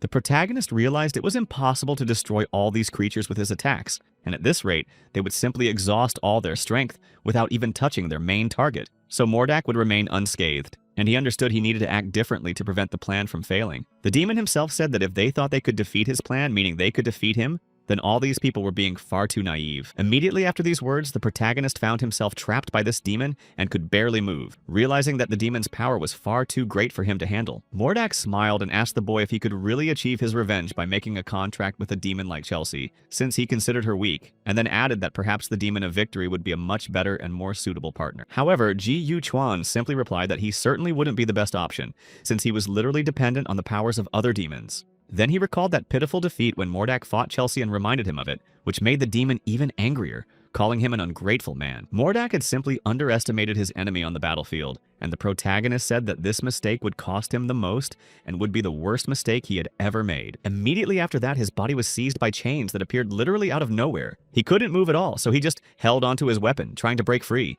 Meanwhile, Ji Yuchuan tried to attack him, but Mordak just laughed, saying that Chelsea wouldn't be able to hold him back in her current state, and it even sounded ridiculous. Then he pushed the protagonist away and added that their resistance was simply pointless, so he told him to let him in and allow him to take over his body, because Chelsea would simply be unable to save him from what awaited the boy. Ji Yuchuan began to realize that he, on his own, would definitely not be able to handle such power, and he didn't understand at all what he had been doing all this time, since he hadn't even had time to reveal the truth. When Mordak attacked them once again, they rushed to defend her, and she simply fell, wounded, right in front of him, while Ji Yuchuan was completely at a loss, just sitting next to her. Mordak laughed again, saying that in her current state she wouldn't be able to withstand such a blow, and it would prove fatal. Ji Yuchuan began to worry about her and simply hoped that she was still alive, and would be able to get back on her feet, and that this blow would not be her last. Realizing they had literally only a few minutes to win, he took his scalpel to give her some of his blood and said he was leaving the rest to Chelsea. When her eyes were already closed, a few drops of blood from his hand fell into Chelsea's mouth. Immediately after that, the girl opened her eyes, and her strength increased significantly after Ji Yuchuan's blood entered her body. The others began to feel incredibly strong, and also said that the researchers were noticing something enormous beyond the city limits, something beyond their scale, so people began to fear. She had indeed become much stronger, and she said that this was her true power as a first-rank demon, just as the boy tried to stop the blood that was still flowing from his hand. Mordak, of course, didn't expect this to happen, but he started saying that he wasn't afraid of her anyway, and would win this battle no matter what. He said that this time she would definitely be defeated, and there would be no chance for a rematch or to fight back. However, Chelsea, having begun to unleash her power, said that Mordak's struggle would not lead to victory and was fruitless, calling him a pitiful creature. Her power was so immense that it pierced Mordak's body, and at that very moment, he could do absolutely nothing against her might. The other Special Forces members continued to attack these demons and noticed that they had likely lost their ability to regenerate, so there was a chance to win. They said to head to headquarters as quickly as possible because now was their chance to strike back and deal with this problem once and for all. Xiana asked the commander if this could be the result of Ji Yuchuan and Chelsea having defeated Lu Yao after all. Of course, she agreed with this, since that was most likely the case. Mordak eventually just collapsed to the ground, leaving behind nothing but a skull. But despite this, he kept saying that he wouldn't lose time and would win no matter what. She started saying that he was being too forward to talk about such things in his current state, so she ordered him to shut up right then and there. But literally a second later, an aura appeared that forced them to stand still. And before them appeared the demon Anspach, who said he never would have thought Mordak would be so stupid as to attack the city without his own knowledge, and declared that it was a foolish move, so he himself had to take action. Chelsea, standing there, didn't understand who was standing before her or why he looked so much like her, and the protagonist was thinking the same things. Anspach approached her, laughing, and since she could barely speak, he apologized for temporarily blocking their movements. But even after all these years, he said that Chelsea shouldn't have forgotten him. They had been quite close and had shared absolutely everything back then, so he was sure she remembered him very well, even though he hadn't told her who he was to her. It was only then that she realized he was the same person who had stolen her power some time ago, and she truly began to remember this guy. He was the one who attacked her from behind and cowardly took her power, after which Chelsea became much weaker than before. The girl became incredibly angry, saying that she would destroy him right now, realizing that she had a wonderful chance to take revenge on the one who had done this to her. Anspach just smiled, saying that it was very impressive and that her passion for fighting warmed his heart, and he was very glad that he still held a place in her memory, though he hadn't thought Chelsea would stoop so low as to make a contract with some pathetic human. The demon said he would like to stay and indulge in memories, telling them all about his reign over the demon realm and how unstoppable they had become. But unfortunately, she was currently too weak and unworthy to communicate with him, so Anspach said they would meet next time, and then they would learn more about him. After that, the demon vanished, adding one last thing. They must become stronger because otherwise they would truly be wiped off the face of the earth. Ji Yuchuan himself didn't understand at all what had just happened, but suddenly Chelsea transformed into an ordinary snake and ended up in his arms. The boy realized that the demon who looked like Chelsea most likely had an incredibly deep connection with her, but the pressure emanating from Anspach instantly overwhelmed both him and Chelsea, so he understood what immense power this boy possessed, though he didn't know why he hadn't destroyed them right then and there. After that, the protagonist saw that the city's defense system was working again, so he realized that ahead of Lu Yao, the others who had come here had succeeded in defending it. Indeed, it was just as he had expected. Shortly after, the boy returned to the others, seeing that the enemies had retreated and they had just finished their work there, while Lu Yao asked how things were going with Ji Yuchuan. He reported that they still had several citizens suffering from the effects of this mental spell, and he intended to use the Dreamweaver to dispel the residual energy. The young man was about to begin using his power, but realized he simply couldn't cast the spell. Nothing was working. After a while, they all returned to the main office in Sontenberg, where they continued discussing everything that had happened there. Seagrism, sprawled out on the couch, began saying that he was incredibly tired and glad it was all over, since he just wanted to rest and not get up. Lu Yao said that although this incident was over, there was still a lot of cleanup work to do, but at least they could finally rest a little. Guzera noted that their new recruit had returned very early, since he'd thought the guy had stayed with the other espers to continue helping them with this case. The protagonist replied that any of them could handle cleaning up the mental residue. Besides, he was already incredibly exhausted and couldn't risk anyone finding out that his dream creator was malfunctioning. Ba Yin also asked the boy what was going on with the demon Chelsea, how she was feeling, and what had happened at that location. Zi Yuchuan was very happy when the girl finally came to her senses, as he had been very worried about her. But Chelsea had incredibly little strength left, so she could only manage a few words. The teacher said she couldn't hold on much longer. She needed to share her strength with him right now in order to leave him at least some chance of survival. After that, she showed him her true memories, where a little girl stood with a weapon, unable to believe that she had managed to win again. The same guy, Anspach, who had recently appeared before them, praised her, and Chelsea said she had defeated 5 ranked demons at once, breaking the advancement record among all the others. And now that she was ranked 6th, she asked how he planned to reward her. Anspach held out an object, saying he would give her her favorite canned food, and after that, Chelsea promised she would become the #1 demon, since she had made a promise to her older brother. Ji Yuchuan was surprised when he realized that this demon was her older brother, and Chelsea said that was indeed the case. But Anspach was also the one who had wounded her and taken away her first rank status. Anspach was her older brother who supposedly supported her, but when it really mattered, he betrayed her and stripped Chelsea of her powers. Ji Yuchuan began asking why this demon had done such a thing, and why he hadn't destroyed the two of them when he had the chance, but had simply left. But the girl said she knew nothing, and gave up all the memories she had left. She also said that Ji Yuchuan must be careful with this demon, for he is far stronger than he can imagine and possesses far greater power than anyone else. They have never encountered anything like this before, yet he will have to fend for himself for a while longer. Ji Yuchuan explained that Chelsea had fallen into a deep sleep and that there would be no contact with her for the time being. Seagrism was actually very surprised, as he hadn't thought that a demoness like Chelsea could be so seriously injured. After all, her opponent had been a 9th-ranked demon, and she was exhausted.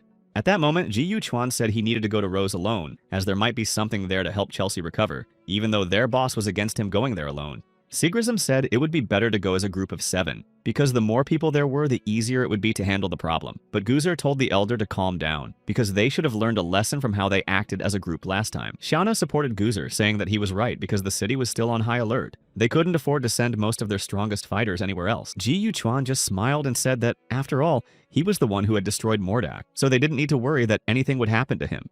Lu Yao said she understood everything and truly believed he could handle it, but she didn't understand where his sudden desire to act alone had come from. After a while, she went to the president and told him that since they understood how important Ji Yuchuan was, it would be unwise to let him go alone. But the president said he could go if that was what he truly wanted. Lu Yao said she really didn't feel at ease letting him go there alone, but the president explained that he wouldn't be completely alone. Having a reliable person to watch over him constantly would be enough. He told her to choose someone else for that role besides herself, since she needed to take care of her own health. Then she simply agreed with him, and her father said that since she had no further questions, she should rest, as the next task would be incredibly difficult. Immediately after that, Anspach appeared before the president, stating that they had finally activated Ji Yuchuan according to plan. So the president should be pleased with what was happening here. But the man was very annoyed because Anspach wasn't supposed to violate their agreement regarding Mordak's resurrection. After all, far too many people hadn't survived the attack, and Anspach had even allowed him to attack the city. So if he hadn't sent Hank, the demon's plan would hardly have succeeded. But Ansbach merely smiled and said that all of this made this man completely different, because the sacrifices were small compared to the results they were getting. Ansbach urged him to hold off his complaints until the next stage of their plan, and for now he could continue in the same vein, and after that the demon said goodbye to him. Zi Yuchuan, meanwhile, was about to move on, but he realized that someone had been following him ever since he first entered this place. He couldn't tell if this person was an Esper, and since Chelsea was unconscious, his ability wasn't working, so the boy didn't feel very well. But suddenly, as he was walking forward, he heard someone greet him from behind. The young man was actually quite surprised when the guy took off his hood, and underneath it was Ba Yin, who smiled and stepped closer. Ji Yuchuan started asking what he was doing here at all, since he had warned the others that he wanted to come here alone. But Ba Yin explained that the boss was worried about him and Chelsea, so she asked him to join him.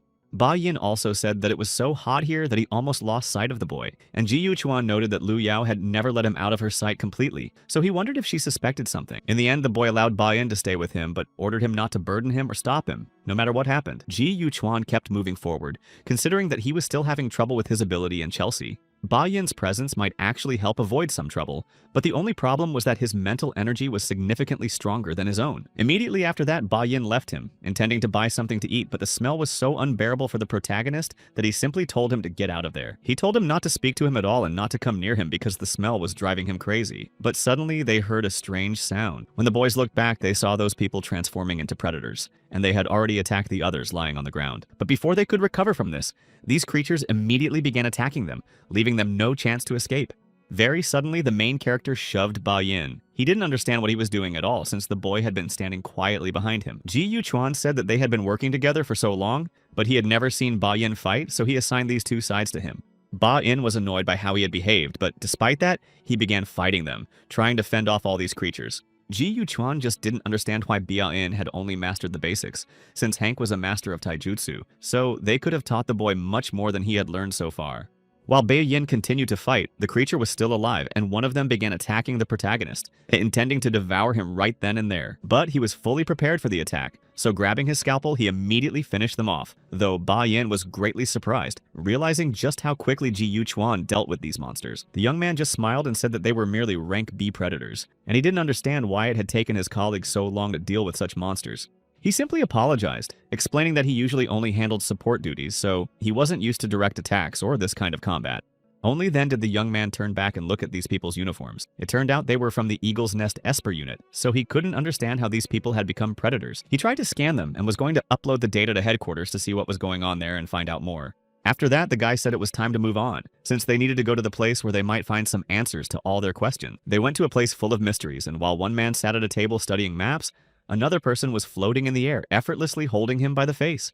He looked at the map and said with a smile that you had prepared a surprise, expecting the arrival of a certain guest at this place. Lu Yao and the president stood in front of the screen, seeing an image recorded in octaves, and the predators depicted there were clearly dressed like a squad from the Eagle's Nest. When the president spoke with Han Yu about the incident that occurred in Dorney, he had dispatched additional personnel to monitor the predators in various cities. And there was evidence that people from that city were trading large quantities of crystal cores and rows, so he sent Han Yu to conduct an investigation. His daughter said that perhaps their enemy wants to repeat the same tragedy that occurred in Dorney, but the president said there was no need to worry, as he had arranged for support forces to be on standby at all times, and Han Yu would also be among them. He said that his daughter was responsible for monitoring trends in the city and finding a way in from there, and that there would certainly be more serious problems ahead, so they had to be prepared. He also handed her an item saying it was the latest result of the doctor's research, which could mitigate the side effects caused by the genes in her body. The girl didn't know the doctor was conducting experiments, but he replied that it was a high-level confidential experiment, and she couldn't know about it given her rank. She just needed to know that it would help. Her father also added that he would then go to the city of Eagle's Nest to negotiate with Mayor Robert, and that she should get her body in order as soon as possible and keep him informed of any developments. Lu Yao simply listened to her father, but the girl had no idea how many more secrets were hidden from her in this place. Ji Yuchuan and Ba Yin, meanwhile, had already arrived at the right spot, though Ba Yin realized that it wasn't marked on the map. The boy explained that it simply wouldn't show up there. After a while, they went inside and it turned out to be a completely different world. But Ji Yuchuan told him to shut up again because he didn't want to smell fish in this place. Suddenly, the person hanging from the ceiling approached Ba Yin, asking why his breath smelled so bad. Ba Yin jumped back, not understanding why someone was hanging from the ceiling, and became even more frightened. And behind him appeared another demon who seemed ready to eat him right then and there. Ba Yin was so terrified that he began attacking him in an attempt to defend himself, while the protagonist stood calmly behind him, not understanding why he was doing all this. Immediately after that, he shoved him as far away from himself as possible, and the blow was so powerful that Ba Yin likely wouldn't have woken up for a long time. Yiv approached Ji Yuchuan, and the protagonist told him he was being too harsh, and Ji Yuchuan simply apologized, even though he didn't feel the slightest bit sorry. He just said that their shop doesn't accept customers without an appointment, and Ji Yuchun had come here with his friend completely on a whim. After that, Eve started running around him, saying that Ji Yuchuan could wear clothes that looked like cosplay. But despite all these comments, Ji Yuchuan simply said that he had come here to find a traitor. He had an important mission. When Eve heard that the guy was looking for that old man, he said he could help and tell his fortune, but Ji Yuchuan said that the guy's predictions were often inaccurate. Eve also began to think that Ji Yuchuan had come here because his powers had vanished, but the guy repeated once again that he had come here for only one reason. Then he handed him a map, saying that he should be cautious because no one had ever seen this old man named Danilo, and he had a terrible temper, but in reality it didn't matter what happened there. Immediately after that, a creature resembling a mushroom appeared, and it greeted them while looking at Ji Yuchuan. Ive immediately turned away, saying that the old man smelled terribly, but Ji Yuchuan didn't care at all. He only noticed that the old man had prepared everything as if he knew Ji Yuchuan would come to him. This creature said the journey had been long and that he had been waiting for him. Then he said the boy could choose one thing, and that this old man was the wisest being in the whole world. Only by passing his test could one receive advice or ask a question. Ive offered him something to take and said that if he chose noodles, he would never give him any again. But Ji Yuchuan replied that he didn't know how to smoke. That's why the boy chose a book, and immediately afterward, a monster appeared. He was told to destroy this creature, and after that, the boy would be able to get an answer to his question. Ji Yuchuan was already ready to start fighting, having grabbed his scalpel, but realized that this thing seemed much stronger than a Class 10 monster. Nevertheless, despite this, he prepared for battle. Even though a decade had passed, the power forged by his suffering in the orphanage was finally able to fully manifest itself. The creature began attacking the protagonist, and Eve was surprised to see that Ji Yuchuan referred to anyone who possessed any abilities as Xia. He wondered why his own power had vanished, as it seemed strange to him. Although the power was indeed absent from him, the blood boiling within him seemed to compel him to move forward and fight. Yiv asked what abilities Ji Yuchuan was using this time and why they differed from what had come before, to which the old man replied that blood could stimulate the destructive energy of his body's abilities. Ji Yuchuan was indeed ready to fight to the very end and didn't give up, attacking his opponent with needles because he was curious how much more the other could endure. Moving on, he mentioned that he had many knives and that it would be much more interesting for him to work with them, and after that he attacked the monster with them. The old man said that the young man had successfully passed the test, and now he could tell him what Ji Yuchuan wanted to know. The young man asked why the Dream Maker had disappeared and why, after all these years, it had reappeared. But in response, the old man asked when the young man had first noticed the emergence of the power of justice. Ji Yuchuan thought for a moment, saying that after the Dream Maker disappeared, he immediately rushed into the city and accidentally encountered a predator. And at the moment when he swung his sword out of reflex to defend himself, the power appeared. Then the old man asked when this power had disappeared, and the boy replied that when he used mind reading to escape from the shelter, that justice had vanished. From all this, Ji Yuchuan understood that the dream creator and justice seemingly complemented each other, and the man agreed completely. The existence of the dream creator suppressed the instinctive, powerful force and thirst for destruction within him, and his true power was justice. When the boy chose the book, he thought it might provide him with at least some answers to the questions that interested him. But it seemed strange to him that the old man already knew he would come to him. He also suggested that the young man choose those things that, thanks to his enlightenment in a certain area, would be able to help him. Ji Yuchuan used his power to defeat the monster, and once again noticed that it had awakened within him. Then the old man began to use the book and decided to start with his parents, back when the boy was still a child, and everyone wondered how such a small child could possess such a powerful mental force. His father said they had no other choice, as there might be a project within the organization capable of saving this dire situation. Eventually, they came across some strange people, and they had to begin carrying out their plan. The plan was to summon a great demon who would help save the world, and they were given this mission. But just then, Chelsea appeared before them. She said that for such a modest price, she wouldn't revive the child, because the price had to be as high as what was being asked of her. She asked why they wanted to save the child and told the two not to answer if they wanted to get anything. But she sensed a strange energy from this child, saying that it wasn't in her nature to do such a thing, because if they told anyone, she would punish them and take back the power they had borrowed from her earlier. Chelsea touched him, saying that she would temporarily share her power with the boy in order to revive him and give him the chance to continue living. But she also promised that in time she would come and take the power back, though no one knows when that moment will come. Ji Yuchuan realized that his parents had joined the Qi organization to obtain Chelsea's power, and his parents had destroyed the organization because they had taken away the power they had wanted from her. He said that was all true, but the organization wasn't sure if the boy possessed the original power, so they sent him to the shelter to verify it. And the final confirmation of that power lay with Anspa. Ji Yuchuan asked if this had anything to do with the Qi organization, and asked him to either tell him everything or keep quiet, since he had received a lot of information today, even though this was completely unlike the old man. To explain that the boy wouldn't always be able to understand what he meant on his own, but Ji Yuchuan decided to tell him absolutely everything, because he wanted to get his life back, and in the end, she was the key to success. And he simply praised him for being able to find the right path. Eve then began talking about how the boy had even asked him to tell his fortune and if all of this was true. In the end, he was glad he'd started doing it, because if the fortune telling proved true, he'd become a sticker seller, which made him very happy. Eve showed one of the cards, saying that what could help Chelsea was right here, and pointed to another card. Eventually, after some time, they arrived at the rewards team. A man led them inside, inviting them to come further. Ba Yin said he thought it would all be more like a school, but here it was some kind of banquet hall. Though that wasn't surprising, since this city was the richest of all those remaining.